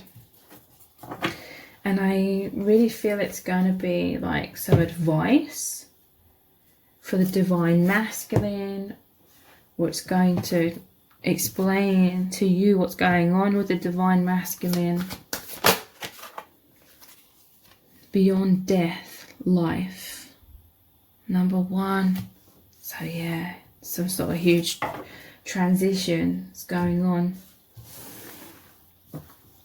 So let's see what it says. Beyond death, life. Footprints lead to the shore of the sea. Beyond that point, no trace remains. I'm calling to you. Can you hear me? Listen. Within your heart, there I speak. My voice rings true. You are urged beyond what has been. The time has come. Lay it to rest now. This ending comes as grace to free you from all that you have known, for what you have known is now too small for your soul. Bear your uncertainty with equanimity. I am certain enough for both of us. Allow me to show you the light that you are, that burns within you, blazing angel of heavenly purity. I will unveil you to yourself, undressing your ego, casting aside its layers, as tender as a lover, with unwavering attention upon the sacred body of light. You shall know yourself in truth, as pure, beyond all experience, untainted, ever innocent, as a pure vessel, stripped bare, ready for the divine revelation, as light, as life, as love. The soul craves variety because it leads to wholeness, and wholeness leads to divine revelation. The purpose of the soul incarnating in this world in the first place is to realize its divinity through the sacred crucible of life. The older the soul, the closer it is to the realization of divine oneness, and the more powerful its determination to shed that which would constrain complete and conscious immersion into the divine presence. So here you are, an old soul at the edge of something you have known, at the cusp of an ending and a beginning. Perhaps you are already in surrender and falling in, or perhaps you are fearful and resisting as you greet your unknown destiny. Yet this moment is happening because your one divine soul has chosen for it to be this way, so that love may grow. There is no punishment in this ending, nor is there anything to fear. There may be pain, there may be grief and loss, there may be uncertainty and even insecurity. Yet you have a heart big enough to bear such growing pains. Your heart is even big enough to receive the joy that is lying in wait for you as you stumble across her in the course of your clumsy, inspired travails into new life. You can scoop her up in your arms and spin her wildly about as she delights in your embrace, throwing her head back and laughing her vibrant, contagious laughter, filling you with exquisite ecstasy. Yes, you shall know the truth, the knowledge that the divine is with you, guiding every unfolding moment of your life journey. No matter how dark it may first appear, the divine is with you in unflinching generosity, with compassion, and with fierce passion for your blossoming into all that you are, all that you can be. So what must you do to receive this divine grace, this new life? You must be willing to face death. It may be that death has come to you in the form of loss of a beloved one, a physical loss that takes you into the darkest despair or depths of your grieving heart. It may be death that comes to you in the ending of a financial or professional situation you once relied upon. It could also be in the sense that you don't really know who you are anymore. Old identities have shown themselves to be inadequate, inaccurate, mere ego masks too small for the great being that you are starting to suspect you may be. Your death may be a choice to let go, to take a step in a new direction, to move house, to end a relationship, to change career, or to step away from a religion or philosophical tradition or a group or teacher. Your death may not feel as though it has come by choice at all. It may be a sickness that leaves you feeling helpless, a relationship or other life circumstance changing when you wish with all your heart that it would not. Your transition through this death may be triggered by an inner feeling that you cannot quite pin down.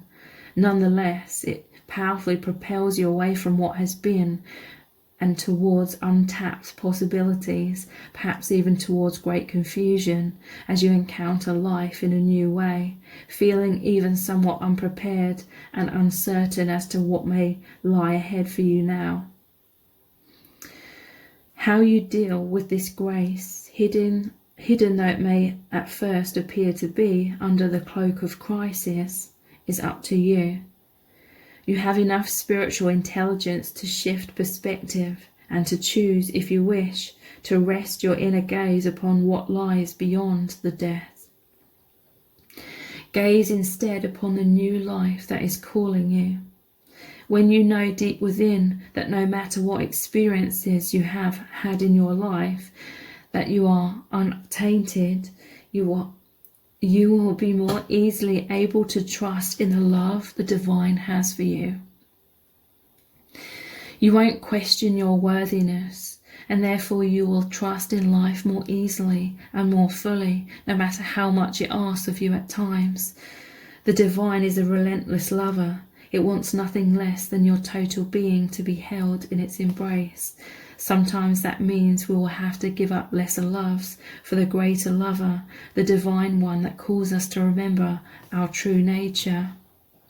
You are a beautiful blazing soul having a human experience that defies explanation and opens you up to divinity. That is what is happening in your life now, whether the death is obvious and painful to you, or whether you are uncertain as to how it is as yet showing up in your life. Either way, there is an ending imminent and new life coming to you, with greater opportunity for your radiant soul to shine its beauty in the world. Grasp it eagerly, beloved. Now is not the time for fear or hesitation. Focus on what is becoming, whilst honouring what is no longer to be. So here is the sacred honouring ritual. Place your hands on your heart. Say the following aloud. Rumi, who loves me unconditionally, I call upon your loving grace. Please help me release what I no longer need, what is too small for my great light. Help me recognize the purity of my own being so that I can more easily trust in the divine love calling to me like an insistent lover in every moment. I breathe in your compassionate grace now. Thank you, my beloved. Keeping your hands resting on your heart at the center of your chest, simply breathe in and out gently and easily. Focus on the feeling of your hands on your chest. Do this for as long as feels good for you. When you're finished, open your eyes. You have finished your honouring ritual. So if you would like to know even more in depth how your person is truly feeling about you, please check out the Dear Beloved Love Letter readings. Those are about 1,000 words in length. They're $11.11, that's US dollars. And they look really deeply into your person's true feelings for you right now, what they really want you to know, and also what they desire to happen between you both. So the details to book are below this video in the description box and in the pinned comment. Thank you so much for joining me here. Take care. Bye. Welcome to set of cards number 3. You've chosen the 3 of Swords. So this is your person's true feelings for you right now, and also what's really going on in your connection. If you'd like to know even more in depth how your person is truly feeling about you, please check out the Dear Beloved Love Letter readings. Those are about 1,000 words in length. They're $11.11, that's US dollars, and they look really deeply into your person's true feelings for you right now, what they want to say to you, and what they want to happen between you both. So the details to book are below this video in the description box and in the pinned comment. So how is your person truly feeling about you right now? What's really going on in your connection?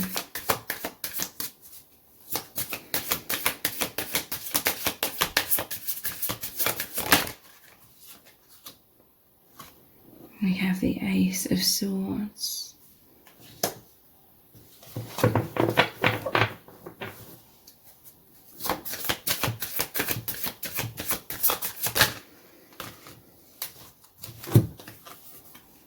The Knight of Wands.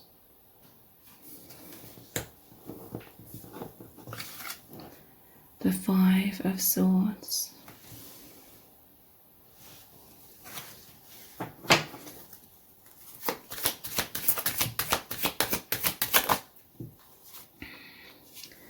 The Eight of Pentacles.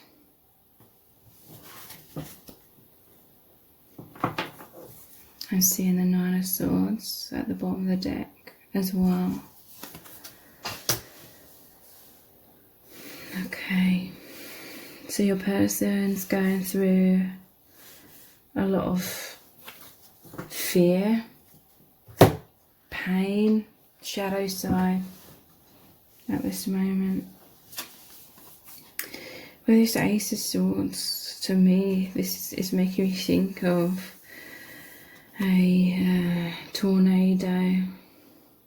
This is like they're feeling instability. This is their fears coming up in their mind and racing around. This is turbulence, this is chaotic energy. But there's a sense of clarity really wanting to come through here from the divine. Okay. I feel like there's a breakthrough that's happening within your person where they are seeing things clearly, like they're seeing something they couldn't see clearly before. So they're seeing the depths of this love, or they're understanding your connection more deeply. They're seeing the bigger picture. But this, I feel, is also leading to a lot of fearful thoughts. The Knight of Wands. This is them feeling a lot of passion for you, like traditionally, the traditional meaning. But again, there's this feeling of fear and turbulence with this image here. They're on some sort of rope that's it's like they've been thrown off this cliff, this waterfall, but yeah, like a cliff. This is all of their emotions, okay? I'm imagining this to be very fast flowing, and at the bottom there'd be a lot of turbulence to the water as the water's hitting the river. So emotionally there's this intensity, but they're feeling thrown off the cliff, or they're sort of observing something, some sort of truth or clarity that makes them feel incredibly fearful.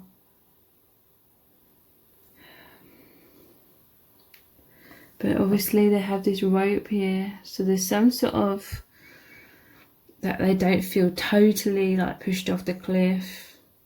There's some sort of avoidance of this, I feel, with this energy. Five of Swords, trying to escape.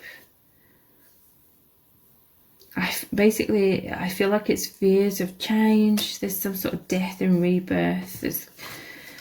And some sort of intensity. Nine of Swords, this is sleepless nights. This is intense fears and anxieties, and they're feeling all this pain. I feel like they're like crying out to spirit, maybe even to you, but I feel it's mostly like spirit at this time for some sort of help. And look, spirit is all around them and helping them, but it's like there's some sort of fear. They cannot see beyond this at this time. These are their thoughts racing around like that tornado. They cannot see past like the clouds of that clouded judgment, turbulence. They could feel as though they're being pushed off the edge in some sort of way. This is again that death and rebirth. They feel like they've been thrown out of some sort of comfort zone, but this is saying ultimately they are supported by the divine. Divine is guiding them. They will be okay no matter what. Or this is them just being lowered down here, and it's like they're observing something, they're being called towards, some sort of change. But they're fearful, okay? There's a part of them that's like wanting to escape this, but this is like the divine. It can seem fearful. Whatever death and rebirth your person is being called into, or what is unfolding in their life, it seems very fearful to them. So it's creating a lot of stress and anxiety. It's like nightmares sort of energy.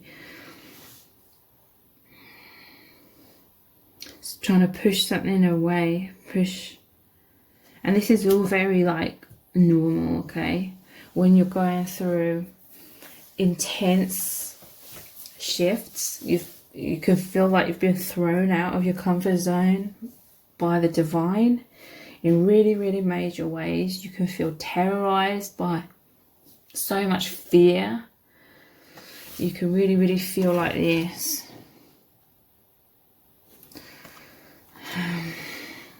So a very challenging transition I feel your person's going through, but it's to make them feel more wholesome overall. Eight of Pentacles, this is all the goodness, this is all the light, the high vibration, love, support, security, a true sense of stability coming in, okay? It could be like tower moments, some sense of a false sense of security that's ultimately an imprisonment and holding your person back in some sort of way,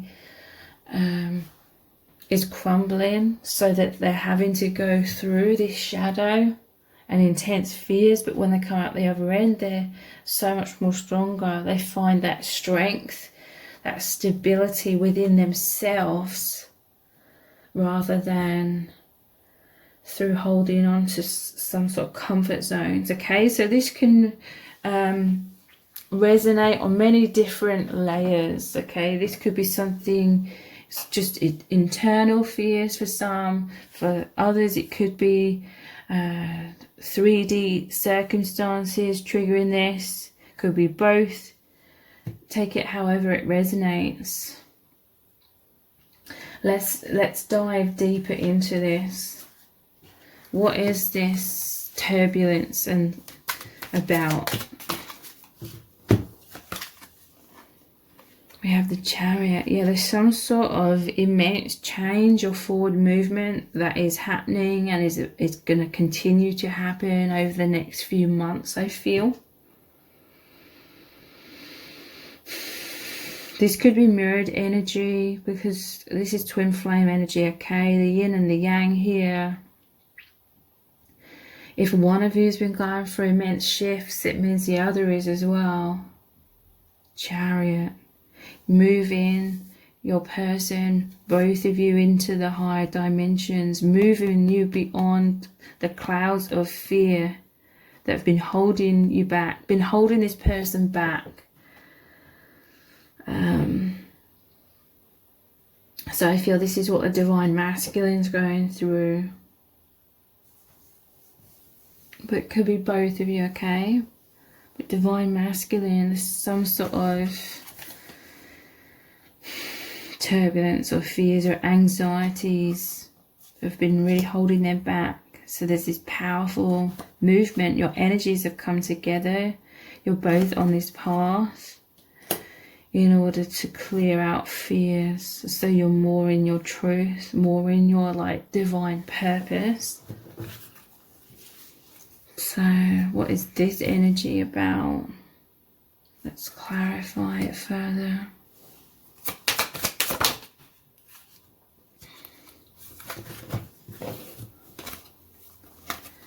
Ten of Wands, heavy burdens, and Five of Cups. There's some sort of heavy burdens that your person's been carrying for a very long time, but there's some sort of fear of releasing it. Especially with this energy, sort of trying to subconsciously escape facing the release of something that's ultimately going to free them. Five of Cups is about loss. But what remains is this love between you both. This is like that powerful force of love. It's the power of love that creates these changes, this movement into more love. Because love is the ultimate truth. It's the reality beneath everything, beneath every illusion. The truth is love. So that power that your connection represents has shifted both of you so much internally that it's only natural that a lot of shifts are going to happen that may be extremely scary to face. But this is a Ten of Wands. The 10 represents it's nearly, your person's nearly at this stage of being able to lay down these burdens, whatever it represents.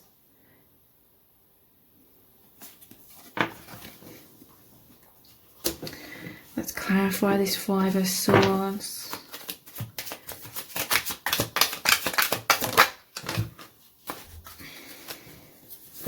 We have the High Priestess.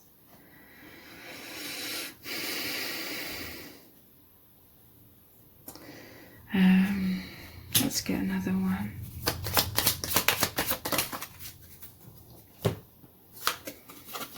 And the Eight of Cups. This is the walking away energy. I feel this is like the divine. It's almost like the Judgment card, where the divine's calling people to awaken and rise up and have that rebirth and ascension. It's almost like the divine from within them, because your person's very deep with this High Priestess energy. It's like the universe within them, spirit is really pulling this person or calling this person to be more of their true self, or get into more alignment with their true self.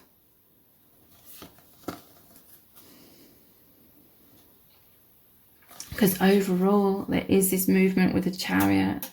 This is moving deeper into the higher realms, deeper into authenticity. But I feel like right now your person is going through an accelerated movement. So that's increased shadow coming up, increased fears or tower moments or whatever it may be.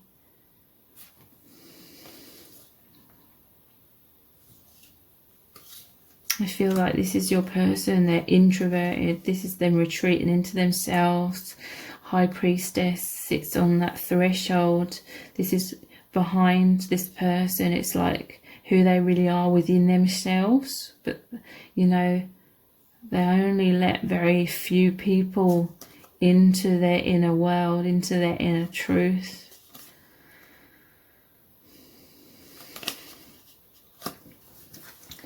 Let's clarify the Eight of Pentacles.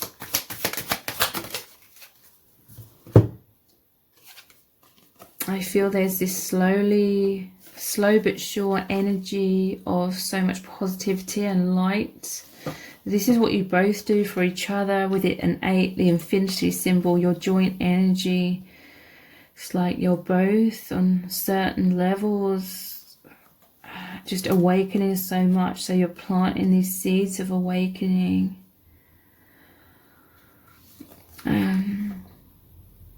That is transforming you both and this person from within. But again, there's some sort of fears holding them back. They can't see clearly. There's also a sort of energy of, in a way, they feel kind of safer just staying in this kind of energy.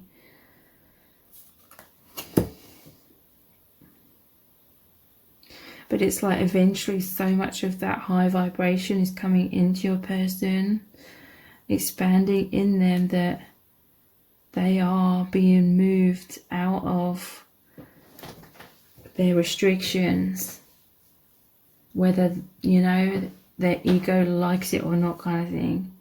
So in some cases you may both be going through that or have been going through that. It's like the soul breaking free, expanding into you both, but then obviously it creates a lot of fears in the mind. And so let's clarify this Nine of Swords energy further.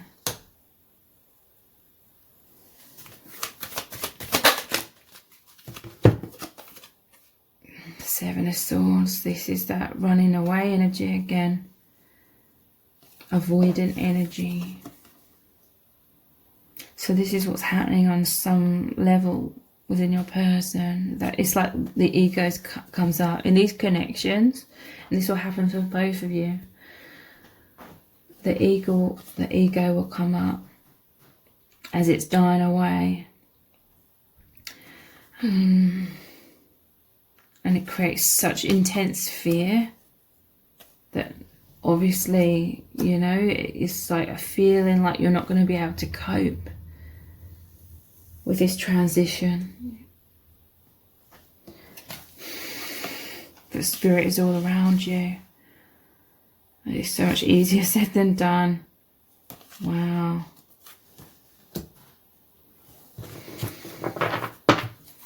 Feeling called to look at some more tarot. What's really going on here? Wow. Three of Swords. Your person's in a lot of heartbreak. This is emotional trauma coming up as well. So let's clarify this Three of Swords.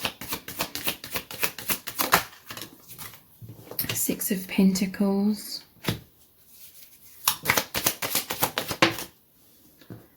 Temperance.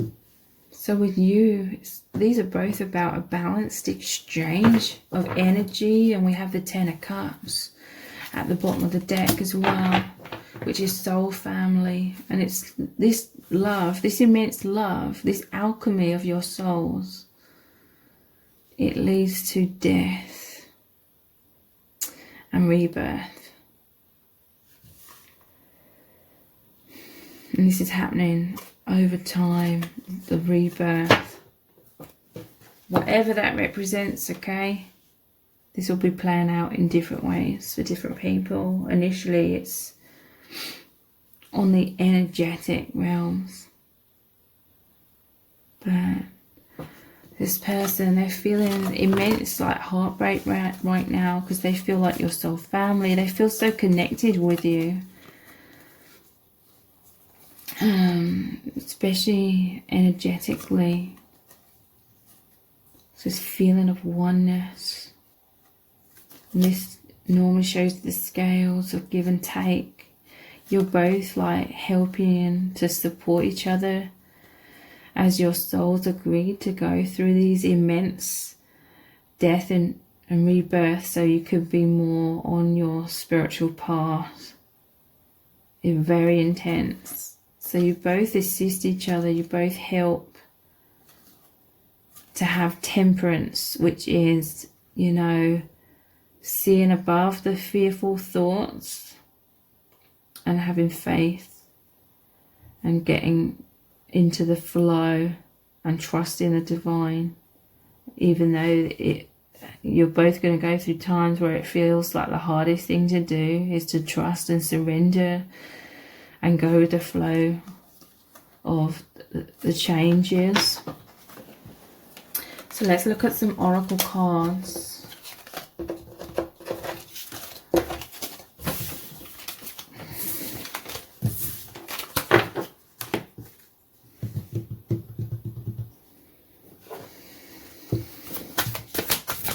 What's happening here? Discovering truth. You stand in the light of truth. There's definitely this powerful theme of clarity coming into your person. They're becoming aware of something they couldn't see before. 10 of Wands, it normally shows them carrying those wands in front of them. They can't see.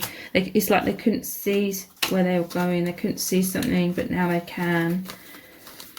And we did start off with the Ace of Swords. Stand in the light of truth.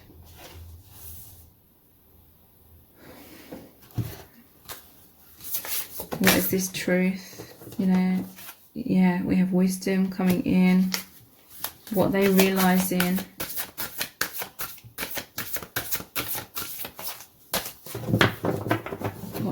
Realizing. Yeah, look, stillness has come in. This was turbulence. I do feel like turbulence is still here very much, but amongst that there was some sort of clarity that came in, some sort of wisdom, love. I feel like your person, they realized, they discovered this truth of your connection, of your love. Like, they realize the significance of your connection, the significance of this love.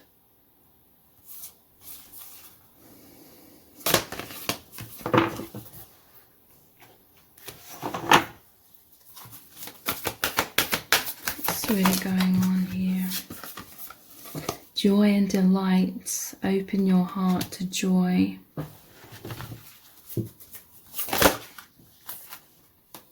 Faraway places. Get ready for new horizons.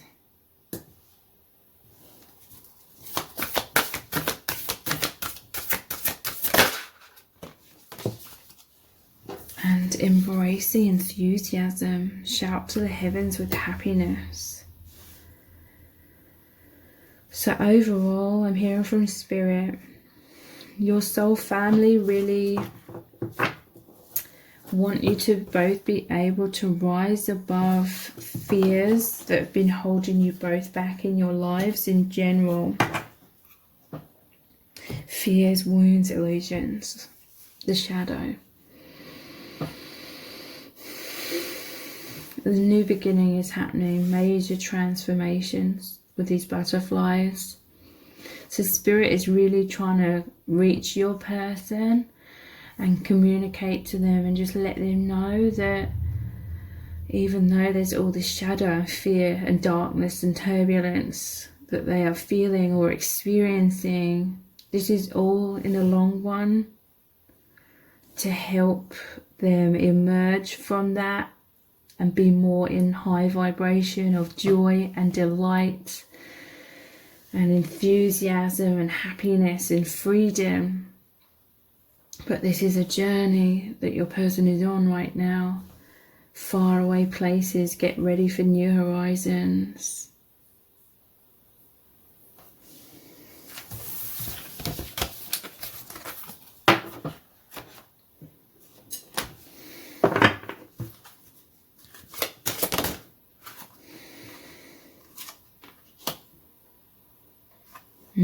We have Letha, intensification. Yeah, intense light is coming in, so that's causing increased, intensified, like triggering.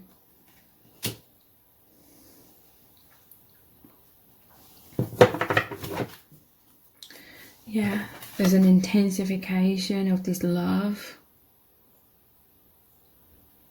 through them reaching some sort of awareness, or it was time for them to energetically sort of open more to receive more of this love, and therefore experience more of these feelings of the love. Homeland, this is foundation. So it's like their true identity is grounding within them. It's creating a firm foundation within them. But initially you can feel a hell of a lot of turbulence as the old energy breaks down so that the new can come in and take root. The light, the truth, the love. Spirit is really trying to get through to this person and tell them that they are protected.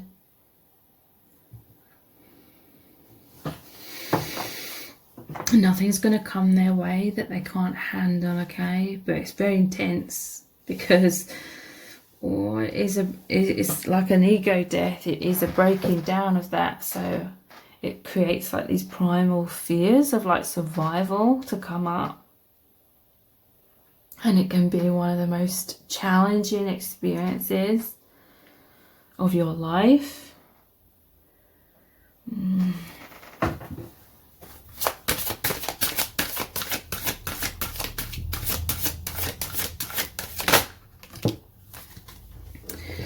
Lady, goddess, feminine.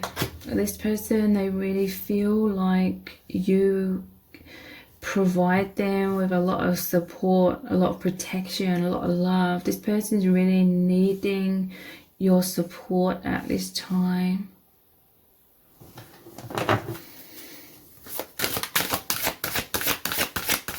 Let's clarify feminine. Intention with the wand.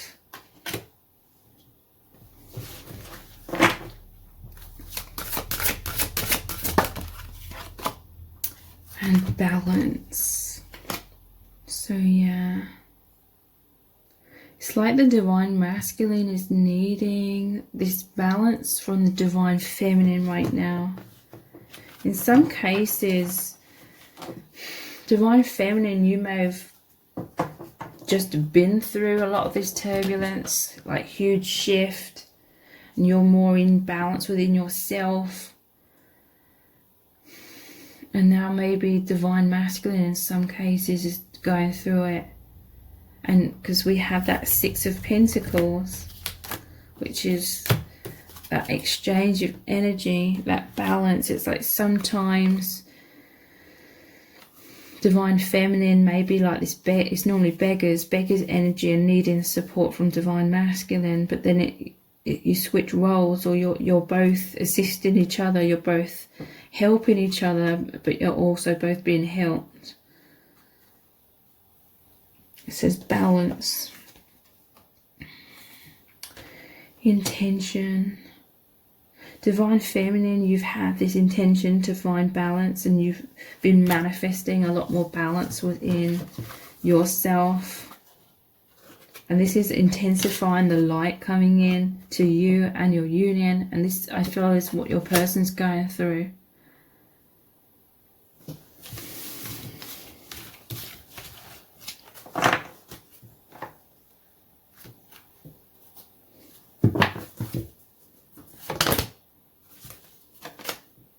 Mystic. revels in intimate union with the divine. So your person, they are deeply psychic, but right now your person is really having this time of being very, very close with the soul family. Like the soul family, they're always around us at all times, but they are intensely working, I feel, with the divine masculine right now to bring that wisdom, bring that light in.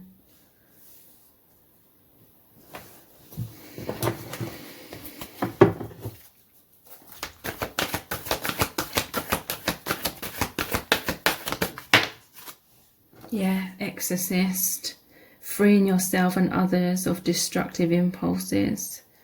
It says fear of facing your own demons as well.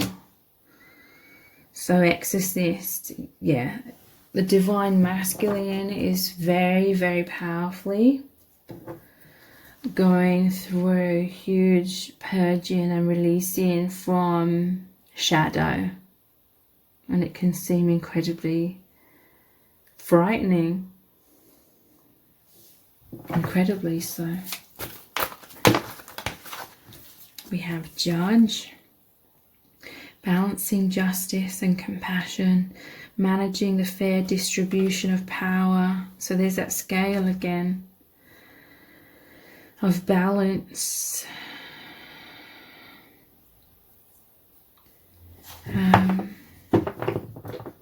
Judge. So I'm hearing from spirit that your person deserves to be in peace, deserves to feel self-love, know their worth, be in the light, be happy, be free from their suffering and their struggles, basically. Spirit is saying this person really needs to understand like how loved they are and how by the divine and how worthy they are. Like they deserve to be that peace, that happiness, and the only way to really have that is to face like the inner demons, the fears, and really work through them. So they may be being pushed off the cliff top, so to speak, in order to have to face their fears. It's like you've both been going through this. Sometimes the divine has to step in and really push you off the cliff top and make things happen, like make tower moments happen, because no one would willingly choose that.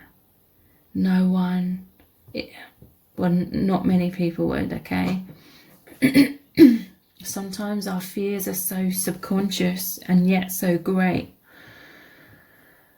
that it takes things happening through divine intervention in order to force us to go through what we, would be too fearful to choose that option, and therefore we would remain stuck. So sometimes we can feel like, why would the divine allow this to happen? But it's to free you, ultimately, strengthen you so you can be free and joyous and happy and at peace. You find this stability within yourself rather than through external circumstances. So this is like justice coming in, what your person deserves, that peace, that love. We have Prince, romantic charm and potential for power.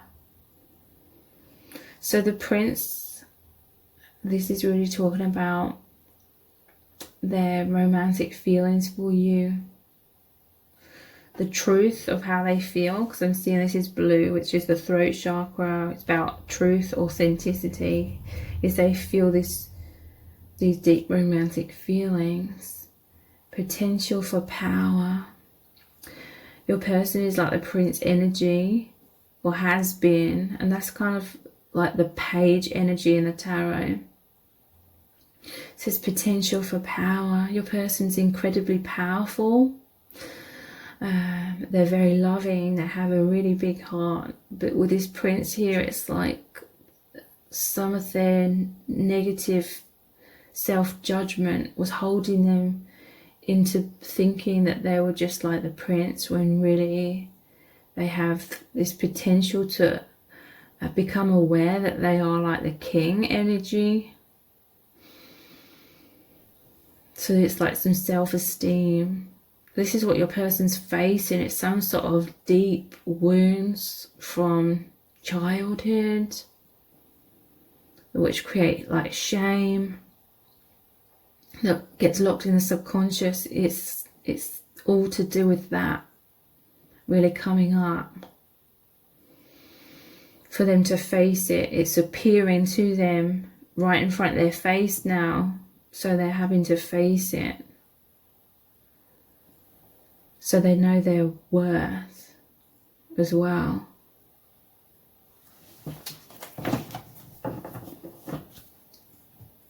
So I'm going to finish this reading with a Rumi Oracle card. It's going to be a very powerful message from Spirit. What's really going on in your connection? What is Spirit's message for you? What is Spirit's guidance for you?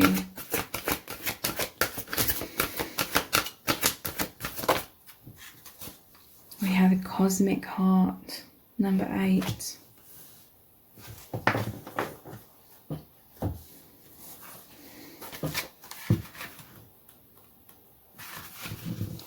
Cosmic Heart. I was dead. I became alive. I was tears. I became laughter. The power of love arrived and made me everlasting power. I have seen everything. I have no fear. I have the heart of a lion. I shine like Venus. I hear it and weep. In sublime reverence, I bow to this living, beating, loving heart of the universe. It echoes throughout all of creation. Once, some time ago, I was deaf. I had not heard one true sound, much noise, but no truth. So I believed in many things not worth believing in. Then in a moment of my crisis that cracked my heart open, I was given a gift. Though I felt fear and confusion, a gift came to me more powerful than those temporary ailments. That gift was the ability to hear the sound hidden beneath all of life. I heard it, that sacred sound of the beating heart of universal love. Now I know that belief in unworthy things like fear and doubt is lunacy. Even my loneliness became unconvincing to me. We are animated by this living heartbeat, part of life that is sustained by it. You and I, the planets, the birds and the fishes, emerge from the great source because of this beating heart of the universe. It pumps life through our veins. What proof of this is needed? You live. That is the proof. I hear it now everywhere. It has become so loud, louder than any word of fear. It resonates through my soul and eclipses any tremor of anxiety. There is a time on the journey of love when the beloved, that would be you and me, sweet soul, is prepared to engage more completely with the heart of the divine lover. The preparation will be a rich process, spiritually speaking. It may also feel like being beaten, pummeled, simmered and stirred in the pot of the divine master chef to become a sacred and savoury meal fit for the most heavenly of feasts. This is a courageous and bold process, one that will create the most delicious aromas in the soul. and yet it is one that will likely take us right to the places we would rather avoid, places of confrontation with pain, but where the loss of its grip on our being no longer lets us quake and retreat from life in fear or uncertainty. You have been through these tantalizing trials to push to surrender fear.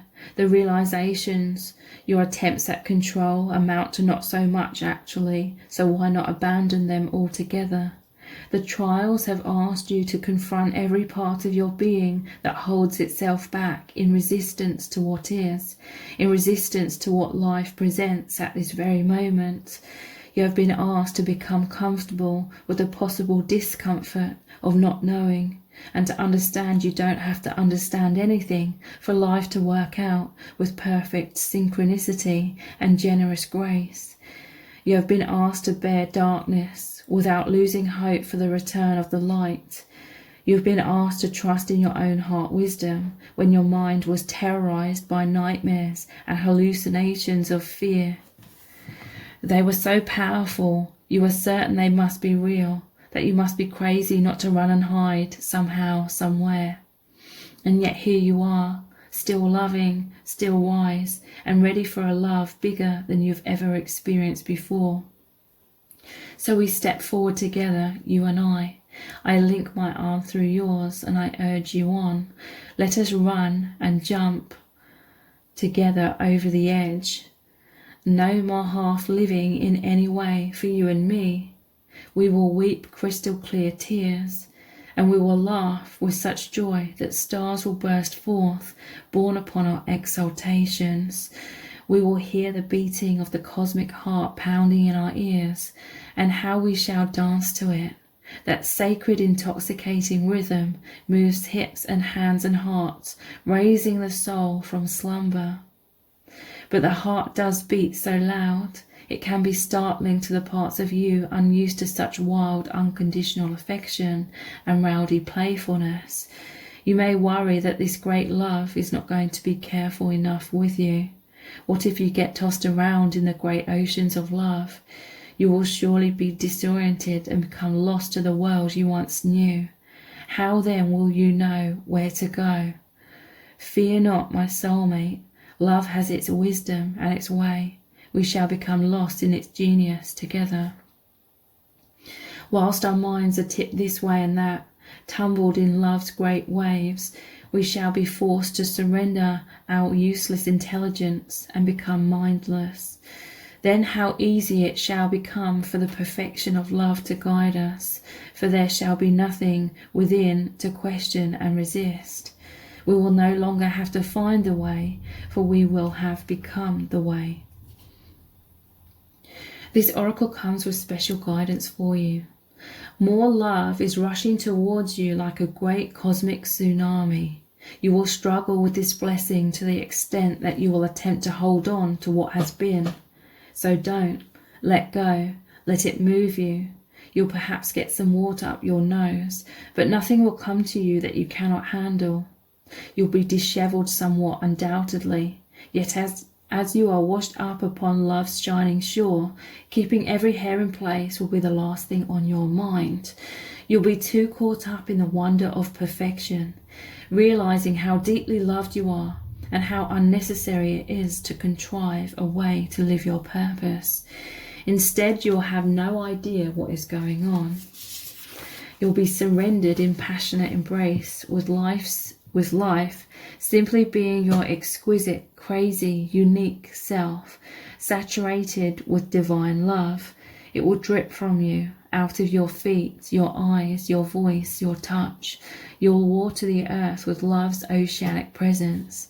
Oh, how that tsunami will deliver you into your divine destiny.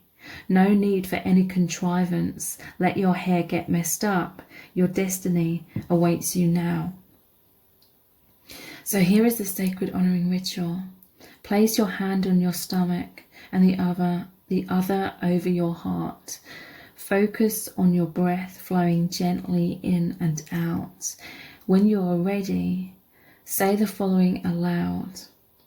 Rumi, who loves me unconditionally with all the wild love and unconditional affection of the universal heart, help me now. I trust in my own heart wisdom and in the truth of your love for me. Please help me trust in the flow of life, let go of my fixed plans and ideas, and open up to the genius of love itself. May I realize that my destiny will unfold with absolute perfection, and may I trust in the signs I am given. May I be able to release any false guidance based in fear, and may I open up instead to genuine guidance and inner knowing based in love. Under the grace of your protection, may this be so. Feel the warmth of your hands on your body. Just breathe. When you are ready, simply place your hands in prayer position and bow your head gently to your hands. This is your simple and powerful action that reminds you of this truth. Your head is supposed to bow to and honor the heart, not try to dominate or control it. You have completed your sacred honoring ritual. So if you would like to know even more in depth how your person is truly feeling about you, please check out the Dear Beloved Love Letter readings. Those are about 1,000 words in length. They're $11.11, that's US dollars, and they look really deeply into your person's true feelings for you right now, into what they really want you to know, and also what they really want to happen between you both. So the details to book are below this video in the description box and in the pinned comment. Welcome to set of cards number 4. You've chosen the Tower. So this is your person's true feelings for you right now, and also what's really going on in your connection. If you'd like to know even more in depth how your person is truly feeling about you, please check out the Dear Beloved Love Letter readings. Those are about 1,000 words in length. They're $11.11, that's US dollars, and they look really deeply into your person's true feelings for you right now, what they want to say to you, and also what they really want to happen between you both. So the details to book are below this video in the description box and in the pinned comment. So how is your person truly feeling about you right now? What's really going on in your connection? We have the 4 of Cups. So I feel like your person is going through some difficulties right now. But whatever it is, it's ultimately to release this shadow, because all this purity is coming in. I feel divine feminine. It's like your energies are here.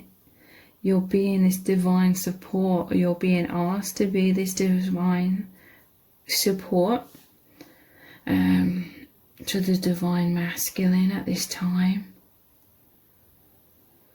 Because, yeah, there's this energy of them going inwards. They're working very closely with the divine. There's feelings of sadness. It could be feelings of heartbreak. I feel like there's some sort of, that they feel disconnected in their day-to-day life. Traditionally, this card is about boredom or unfulfillment, or it's like things aren't reaching them at a deep level in their day-to-day life in some kind of way. But with this energy where you're coming from, because divine feminine, you're like the mermaid here. This is that flow of love, of life force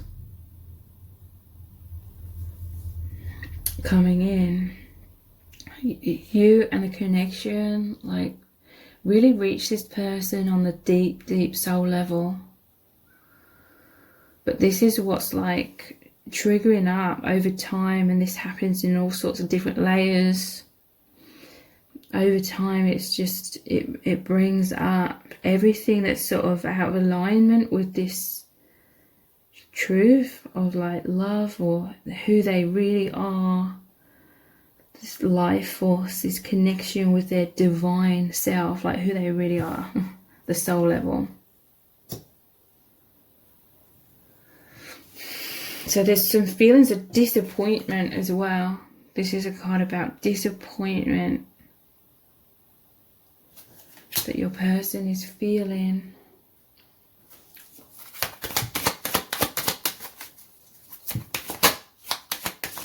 So what else is really going on here?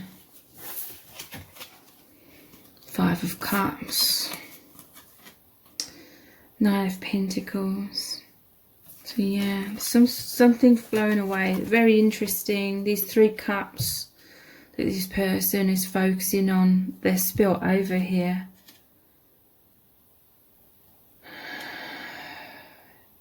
It's like you've come in, because Divine Feminine, you're holding this 4th cup. Normally in the traditional tarot, it's shown being offered by the Divine. The cup's coming down from the sky in this big hand. But this person, they can't fully receive the cup at the time. It's like you've come into this person's life. This will be mirrored energy, okay? Everything I'm saying about what's going on with your person, it will be happening with you as well. This is talking about your person felt bored or restless in their life, or there was stagnation, or things just weren't reaching them on a deep level. But then you came into their life. This is divine love. Like I said, the cup's normally offered by the hand of the divine. Divine love. It's all this life force. It's all this memory of their true self flowing into them. I feel like your person, they have some sort of fear about the changes and transformation that this leads to, though. These cups, there's fears, but it's also difficulties and sadness and disappointment that these cups here are spilling over.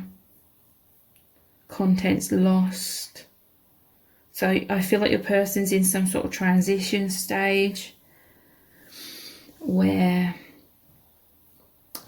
they're contemplating certain things, but whatever, there's some sort of issue your person is needing to resolve. The divine is working very closely with them at this time. Whenever I see this card, it makes me think of like the higher realms, where there's like the beautiful garden. This is like, a lot of people reach this when they have near-death experiences. I've been watching a lot of videos on YouTube about near-death experiences. A lot of people experience this place in the higher realms. When they die, they go to these amazing like gardens, the amazing flowers and fields, and that's where they connect with the soul family. And often, you know, that's where they can decide whether to continue further into the spirit realm or go back home. Or, you know, not home. Home is the spirit realm, I mean, or go back to earth.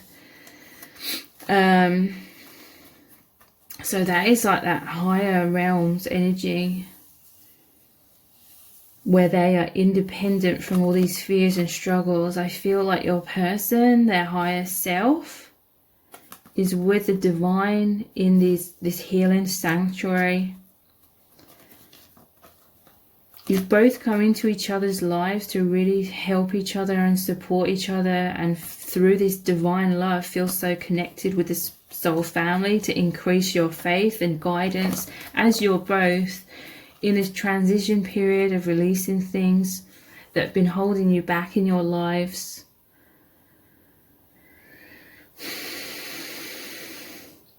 Divine Feminine, some of you may have already released a lot of things. Often, not always, but often Divine Feminine, I do feel like your energy goes first with a lot of things. So it's like you've got your cup. You've reached this time of deeper self-love, deeper faith. Your cup is filled, okay? I feel like many of you Divine Feminines have recently been through a huge shift, and you've integrated. You've got to where you need to be, okay? So now your energy is here to help assist Divine Masculine, because this is 4 of Cups, and then when it transitions into the 5 of Cups, it's like the Divine Masculine then has another cup in their hand. They've reached their self-love. They've reached where they need to be. Because this is the power of your love, these two cups here. Love's like the ultimate truth. So everything that isn't love eventually falls away to reveal itself as just an illusion, something temporary. But the infinite, the thing that remains, is love. And this is what this connection represents between you both. So it's a really, really powerful force, creating a lot of transition for both of you. But I really feel like Divine Masculine is really feeling this right now and going through this. So what else is going on here?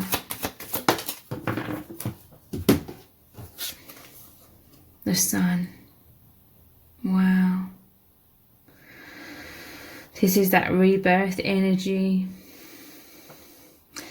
These transitions are ultimately happening for your person to reach powerful inner child healing and freedom. Yeah, look, this is them being in that garden in the higher realms. This is so much light coming in, so much love, so much truth. This is their soul awareness, their consciousness being born within them. This is peace, this is freedom from their suffering, their restrictions, their fears. Let's look at some more tarot cards. What's really going on with your person right now? Nine of Wands. So yeah, this is the wounded warrior, but this is an energy of like holding strong, standing strong, as this person is feeling this tsunami of change. Tsunamis coming in. This is the power of this love coming in, knocking over these cups, knocking over what isn't serving. The person, they're very powerful, like they can withstand this in terms of they can get through this, and they will come out like transformed. But they're trying to be strong. I feel like they're going inwards.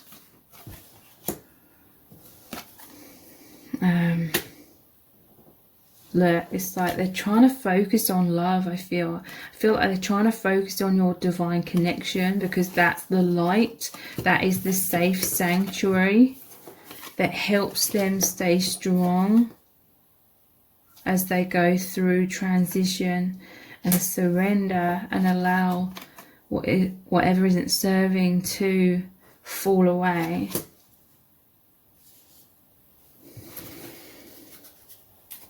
So this Five of Cups, what's really going on?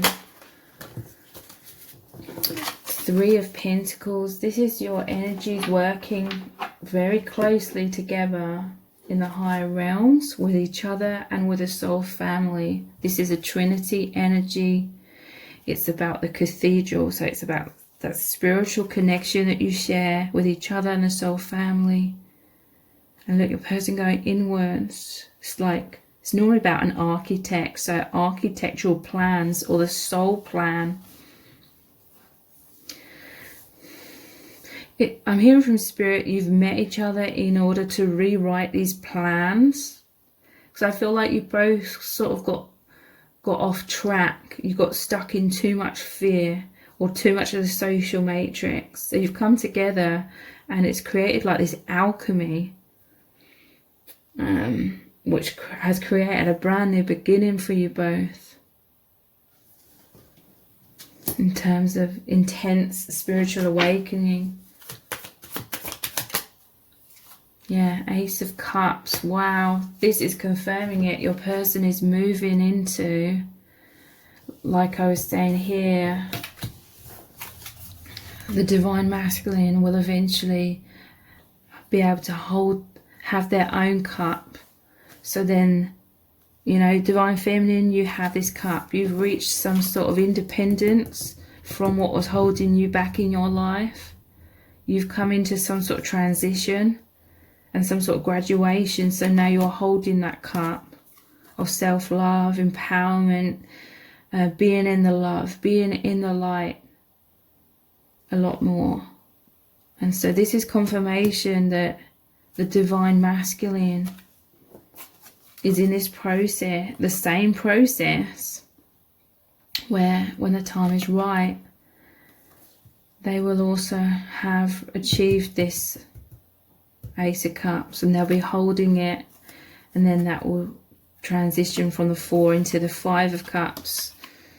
And this is both of your cups together, like the power of love, where there's this strength, this stability, this power of love. It can withstand any of this, whatever happens in life, it can withstand that. Because look, these cups have fallen over because of this water pushed them over. This is like destiny came in and pushed certain things over to be released. They obviously have a fear deep down that they will be pushed over, they will fall. But your person's very strong. They will withstand this. And then they will achieve this cup, this self-love, this self-empowerment.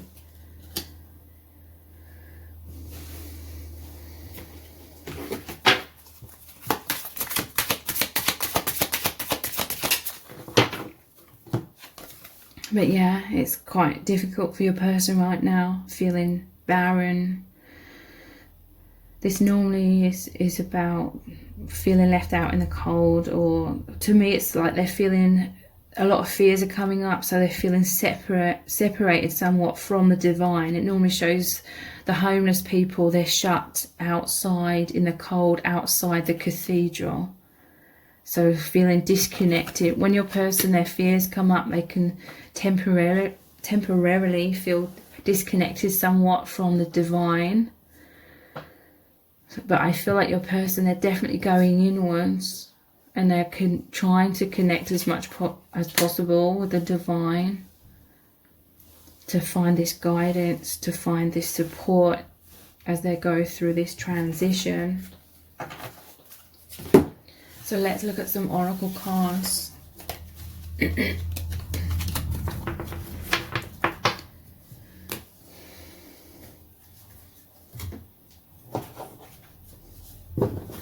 How are they feeling? What's really going on? We have Earth, connection. Let's pull a few others.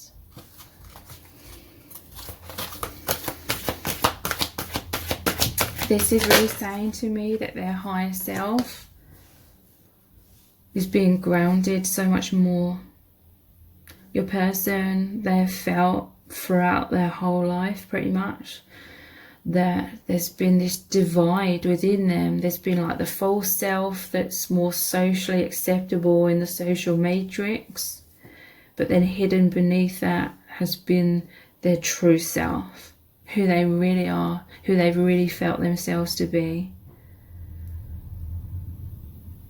This golden path, to me, it's really talking about a powerful soul contract or soul agreement where you both agree to meet, to come into alignment with this golden path, the soul path of awakening, of becoming more of your true self, ground in this higher vibrational energy here. Many of you are light workers. Your souls agreed to come here in order to do this.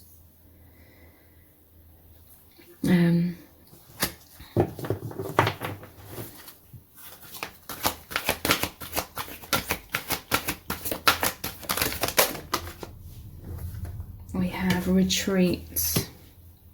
So yeah, your person is going inwards a lot right now, connecting with the divine. They're trying to find that stillness within in order to receive this guidance, or spirit's really trying to get them to do that.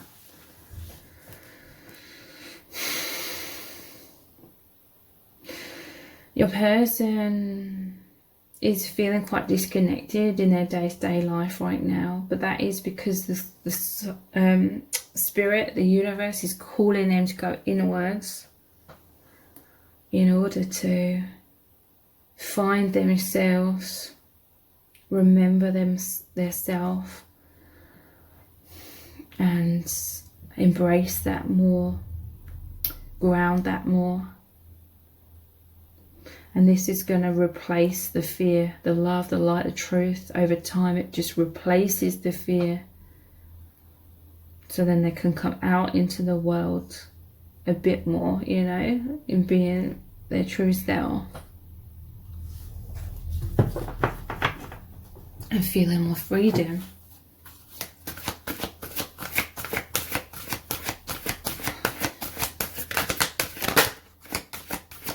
Really going on here? Yeah, you're reflecting each other.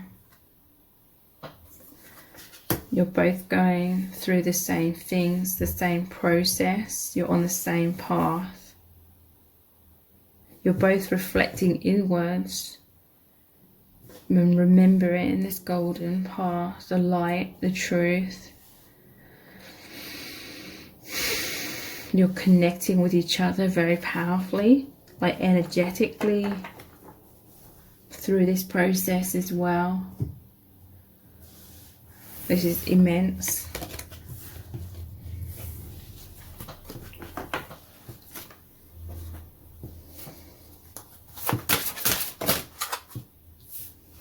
We have staff and stability. I'm hearing you're both moving into the new earth. That basically means being much more fifth dimensionally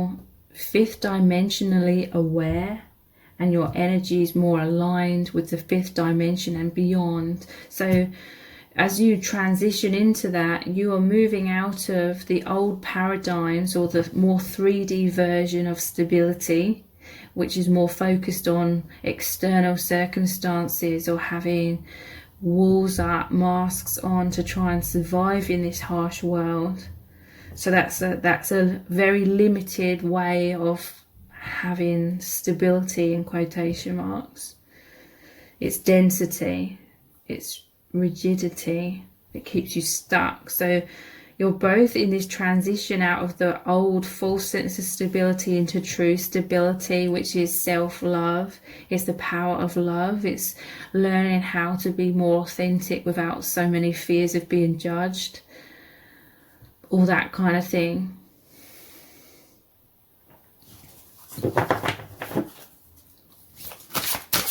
So your person's definitely going through anything and everything related to stability. So they could be feeling very unstable, experience a sense of a lot of instability right now, but ultimately it's going to help them find true stability.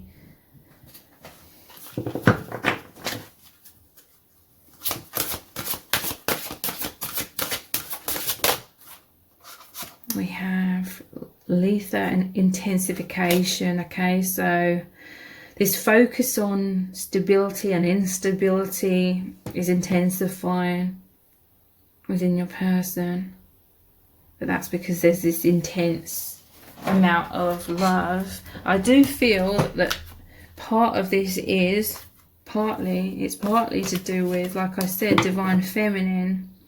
If you've shifted into so much more light, you are reflections of each other.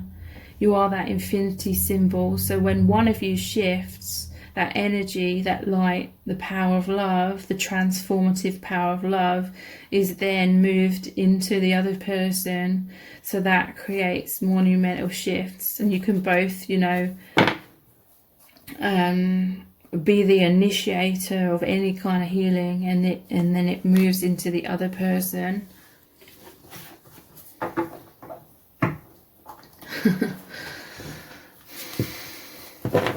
I was, you know, just hearing like the divine feminine, or, you know, my higher self saying like, sorry about that, in a way, like, I don't mean that sounded sarcastic, I don't mean that sarcastically, but it's like, things intensifying, shifts, and therefore some fears.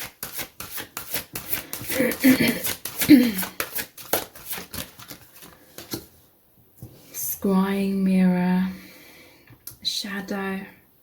So again, mirror energy, looking deeply into shadow, wisdom and insights coming in, that's clearing this out very intensely. So that again can be intense turbulence, but it's because it's, you know, that polarity, it's that yin and yang. The amount of darkness or shadow you're feeling or experiencing is nothing out here in compared to the amount of light that is shifting to make room for. So if you're feeling intense fears, that means intense light, love, peace, and, you know, the opposite of that, the ultimate truth, is coming in. So it's kind of like a barometer to show you how intense the love that's coming in is going to be. And we have witch, healer. So yeah, immense healing. Immense healing. With the crow, again, death and rebirth energy. The light filtering in, may be obscured by some fearful thoughts, but that's normal, that's natural, that's all part of the process. You know, in order to shift our fears, they have to come up for us to face them. But we're taught in this social matrix or in this world to subconsciously just ignore our fears and try to push them all to the back of our mind. But then they're always there, underline everything, and we're always in a state of, it could be low level anxiety or quite heightened anxiety, but we're taught subconsciously to just avoid it.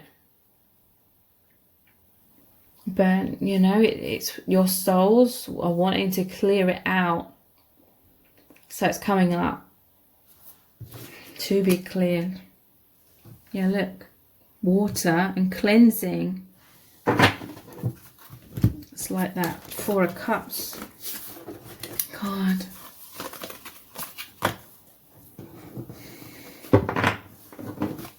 Yeah. Cleansing and releasing.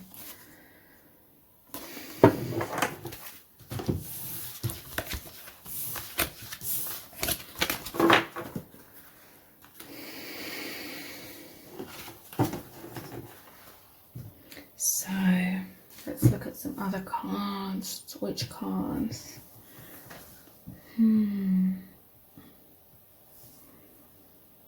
Just trying to. I'm feeling this energy of looking at these kind words for kids.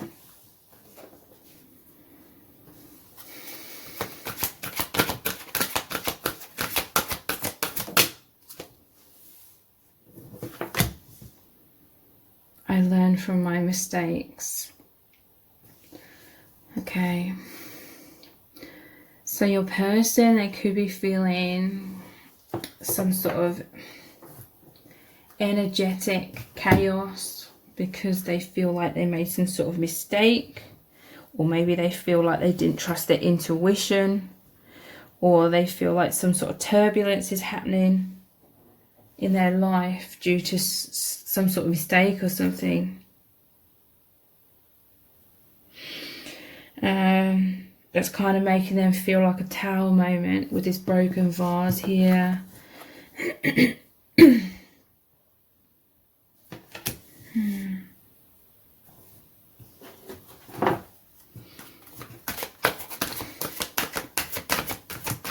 Your person, they're learning to trust their intuition overall more. I'm proud of myself. So Spirit's really trying to communicate to this person to release like any guilt or shame that they may be having to do with feeling like they made some sort of mistake. and to be proud of themselves. Because she's got a second badge here. Maybe your person, they didn't see like the ultimate truth and didn't get it right the first time around. But that's okay. But that was, I don't feel like it could have been any other way. Everyone's always doing the best that they can do with the knowledge that they have at the time. So Spirit is really wanting this person to forgive themselves, is what I'm hearing.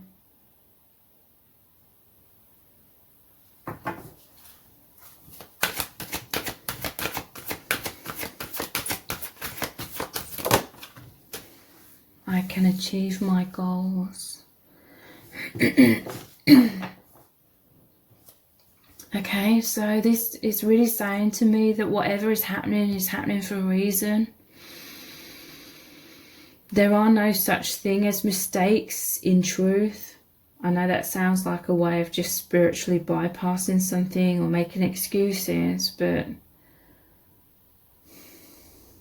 and we're obviously always encouraged to take responsibility for our own actions, choices, etc., etc. So I don't mean it in that way, but in the grand scheme of things, even when we're trying our best with the knowledge that we have at the time, sometimes it can feel like we've made a mistake or something, but really those mistakes can be like our biggest learning experiences. So you're achieving, this person's like achieving their goals of the soul, okay? The soul journey is being achieved, even if it appears not to be at times.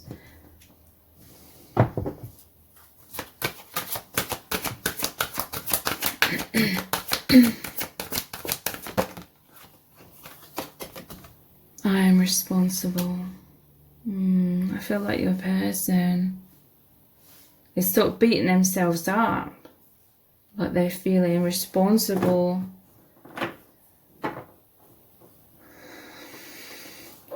I'm seeing at the bottom of the deck, I'm honest.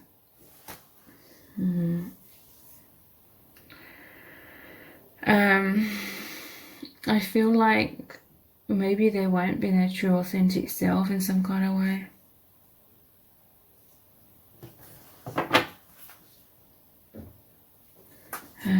Let's look at these Lenormand cards. What's really going on here? What the Spirit wants us to look into. Yeah, some sort of choice. But 22, that's a very synchronistic number. Like I said, I feel like,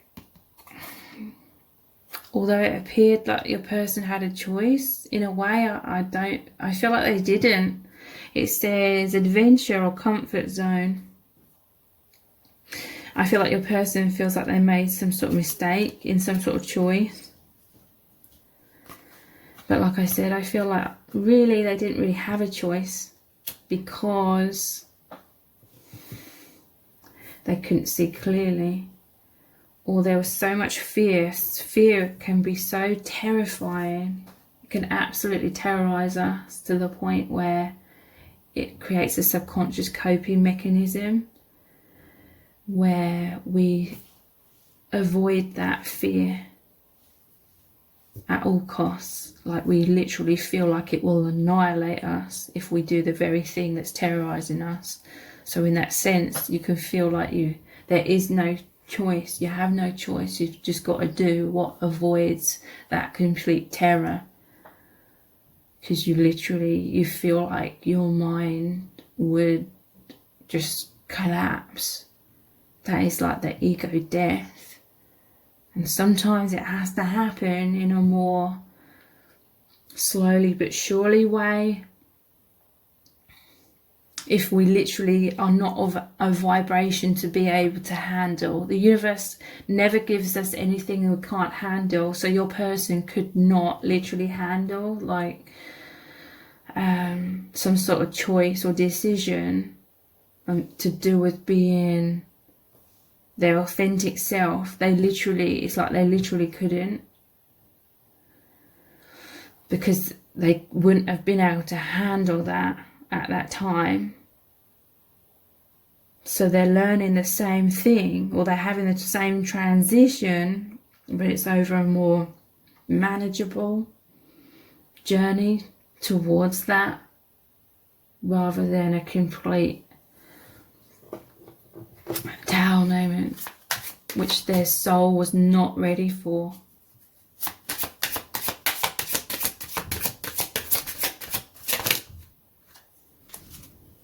We have the fox, the tree,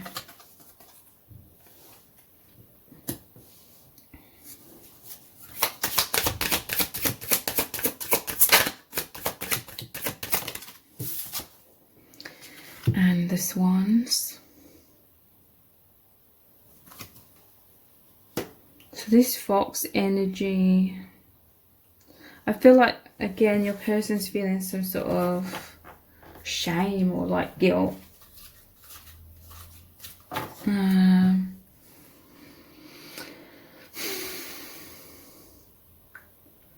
But spirit is really, you know, that isn't helping your person.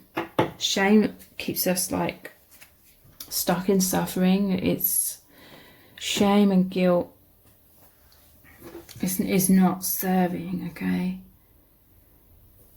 Spirit's really wanting your person to know that they did the best that they could with the knowledge they had at the time.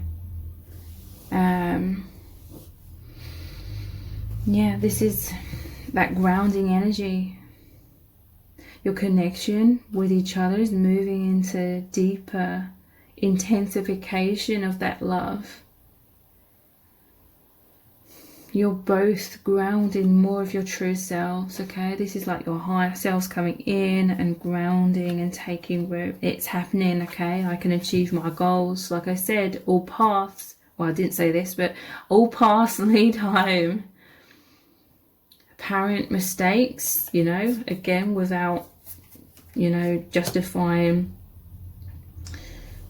being like spiritually irresponsible and not doing the work by saying, oh, all paths lead home. I don't mean it in that way, but I feel like your person is like trying their best,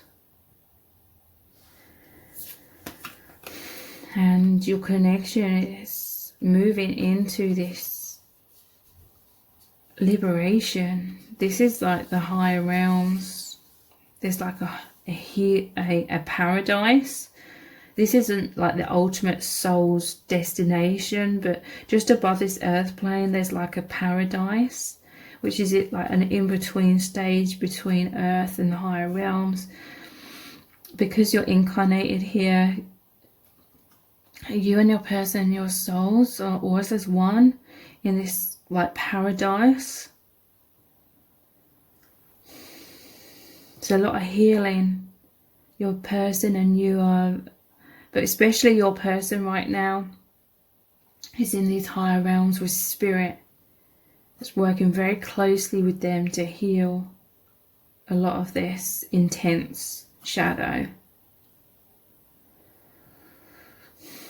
And this is about you working together to help. It's like you're holding hands along this path, becoming more responsible for your own like healing and helping each other in this way as well. So I'm going to finish this reading with a Rumi Oracle card. It's going to be a really powerful message from Spirit. What do you need to know right now? What is Spirit's guidance for you?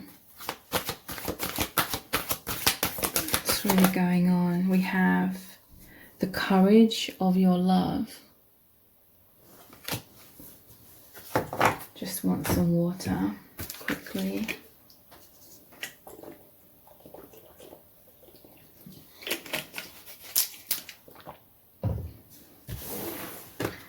$38. courage of your love. Love is without reason. Rationality is like a cane. Judgment needs a cane because it is blind. When love arrives, thought dies in its shadow. Love is the sunrise, whilst thought is only a flashing light. I do not bleat at you like a sheep, for to startle you from your slumber I need to roar like a lion. You must awake, my beloved. There is no time to waste, for the wolves are circling, hungry for sacred flesh. So I shall roar mightily, and although at first you recoil in fear, soon enough you will see the wolves. You have become aware and grateful to have been thus awoken. Ah yes, you remember that you have a precious human life to protect. You fear me no more, you thank me. You jump on my back as if you were a warrior astride a wild mount. You roar then along with me, awakening the others as we cause the ground to rumble, disturbing those even in their deepest slumber. You, like me, are a fierce lion, not a lamb to be led to so many slaughters, the variety of and opportunity for which is available in terrible abundance in our world. There is a Sufi story about a mother with her breast leaking milk. She loses her child, and once she finds him again, instantly lets him suckle for as long as he needs. A Sufi master nearby says to his students, "Do you think she would throw her baby into the fire?" And the students all say, "No, of course not." And the master replies, "Allah loves his children more than she, with enough tenderness to throw them into the fire." So it is with love. At first, as a young heart, you want only comfort for your beloved. You cannot bear the thought of pain within them, even for a moment. Your own suffering is easier than bearing the suffering of your beloved. That young heart grows wise through experience. It becomes an elder, an ancient heart tempered by grace and rendered strong with compassion. This is the great heart that can hold the suffering of the world within it and yet still find space for peace, for sweetness, for tenderness, and for rapture. This is the heart that shines with courageous love. It is willing to feel and bear all suffering without judgment, whilst gently holding it in the truth of what that suffering really is, the drying out of the mind addicted to suffering. This drying out is necessary so that love can ignite itself and transform dead wood into living fire.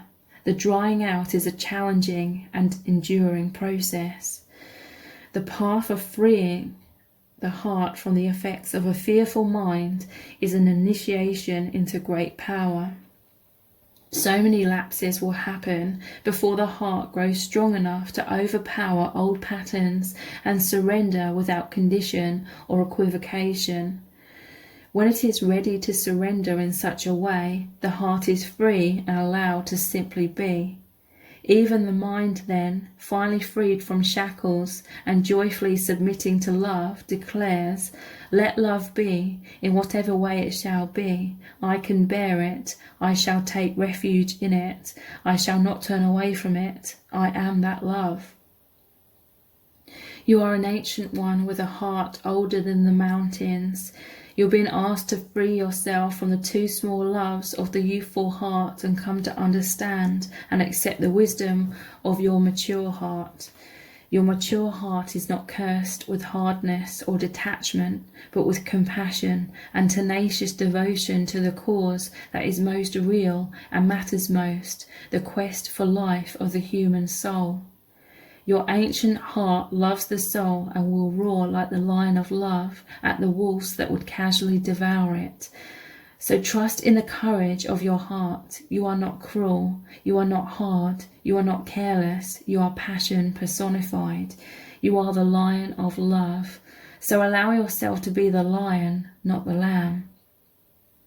Stand true in your own heart, cause trouble, make noise, be proud and be mighty. Then rest after all that savage divinity. Rest and restore, for day after day you shall claim your holy lands and refuse to give them up to less noble creatures. Though you survey their manipulations and attempts to claim power with compassion, you do not underestimate them or relax your vigilance. You shall not allow for even a moment that falsehood to be accepted as truth in your heart. This oracle comes with particular guidance for you. You are not to give in to less than you are worth, or to the shaming stories of others of our culture that would cast your regal lion nature into the falsehood of beliefs that you have no choice or power. You are not to give in to the idea that you are a victim and cannot free yourself from your suffering, or that you are less than any other. These are lies. These are petty deceptions so unworthy of you. Do not believe them. Roar at them until the weak glue holding them together melts under the fire of your holy breath, and they lie dismembered and powerless at your feet. Then intend that those bits and pieces in decay are lovingly returned to the Earth Mother, through whom they can be used to fertilize new life. This oracle comes with another message for you. You have a challenge before you, or that you are now moving through, but you have what is necessary to succeed and overcome it. No matter how long it has endured, or how big you have built that challenge up to be in your mind, no matter how unsolvable the issue appears to be, there is and shall be a victory beyond it, and it is imminent. This oracle has come to you to let you know you are empowered to succeed. You have what is required within to do it, and that the time for your victory is drawing near. So do not give up. Instead, do this sacred honoring ritual as needed, and when you feel so inclined, open your mouth and roar love from the very depths of your being. Create a sound of truth for yourself. In that sound you will hear the mightiest one of all roaring along with you, saying, "Yes, love, I am with you, and together we claim divine victory." So we roar how we roar. So here is the sacred honoring ritual. Say aloud, "I call on Rumi, Lion of Love, and my own wise higher self. I now choose to assert the dignity of my soul and the power of my heart. I release all lesser bonds based in fear and deception. I no longer need to hold on to these. I am ready for truth, and with unconditional love, I am supported, protected, and guided on my path to victory, held in guardianship by the unending power of love." So be it. If you feel the need to get down on all fours and roar a bit, do it with relish. Then you have finished your honoring ritual. So if you would like to know even more in depth how your person is truly feeling about you right now, please check out the Dear Beloved Love Letter readings. Those are about 1,000 words in length. They're $11.11. That's US dollars. They look really deeply into your person's true feelings for you right now, what they want to say to you, and what they want to happen between you as well. So the details to book are below this video, in the description box, and in the pinned comment. Thank you so much for joining me here. Take care. Bye.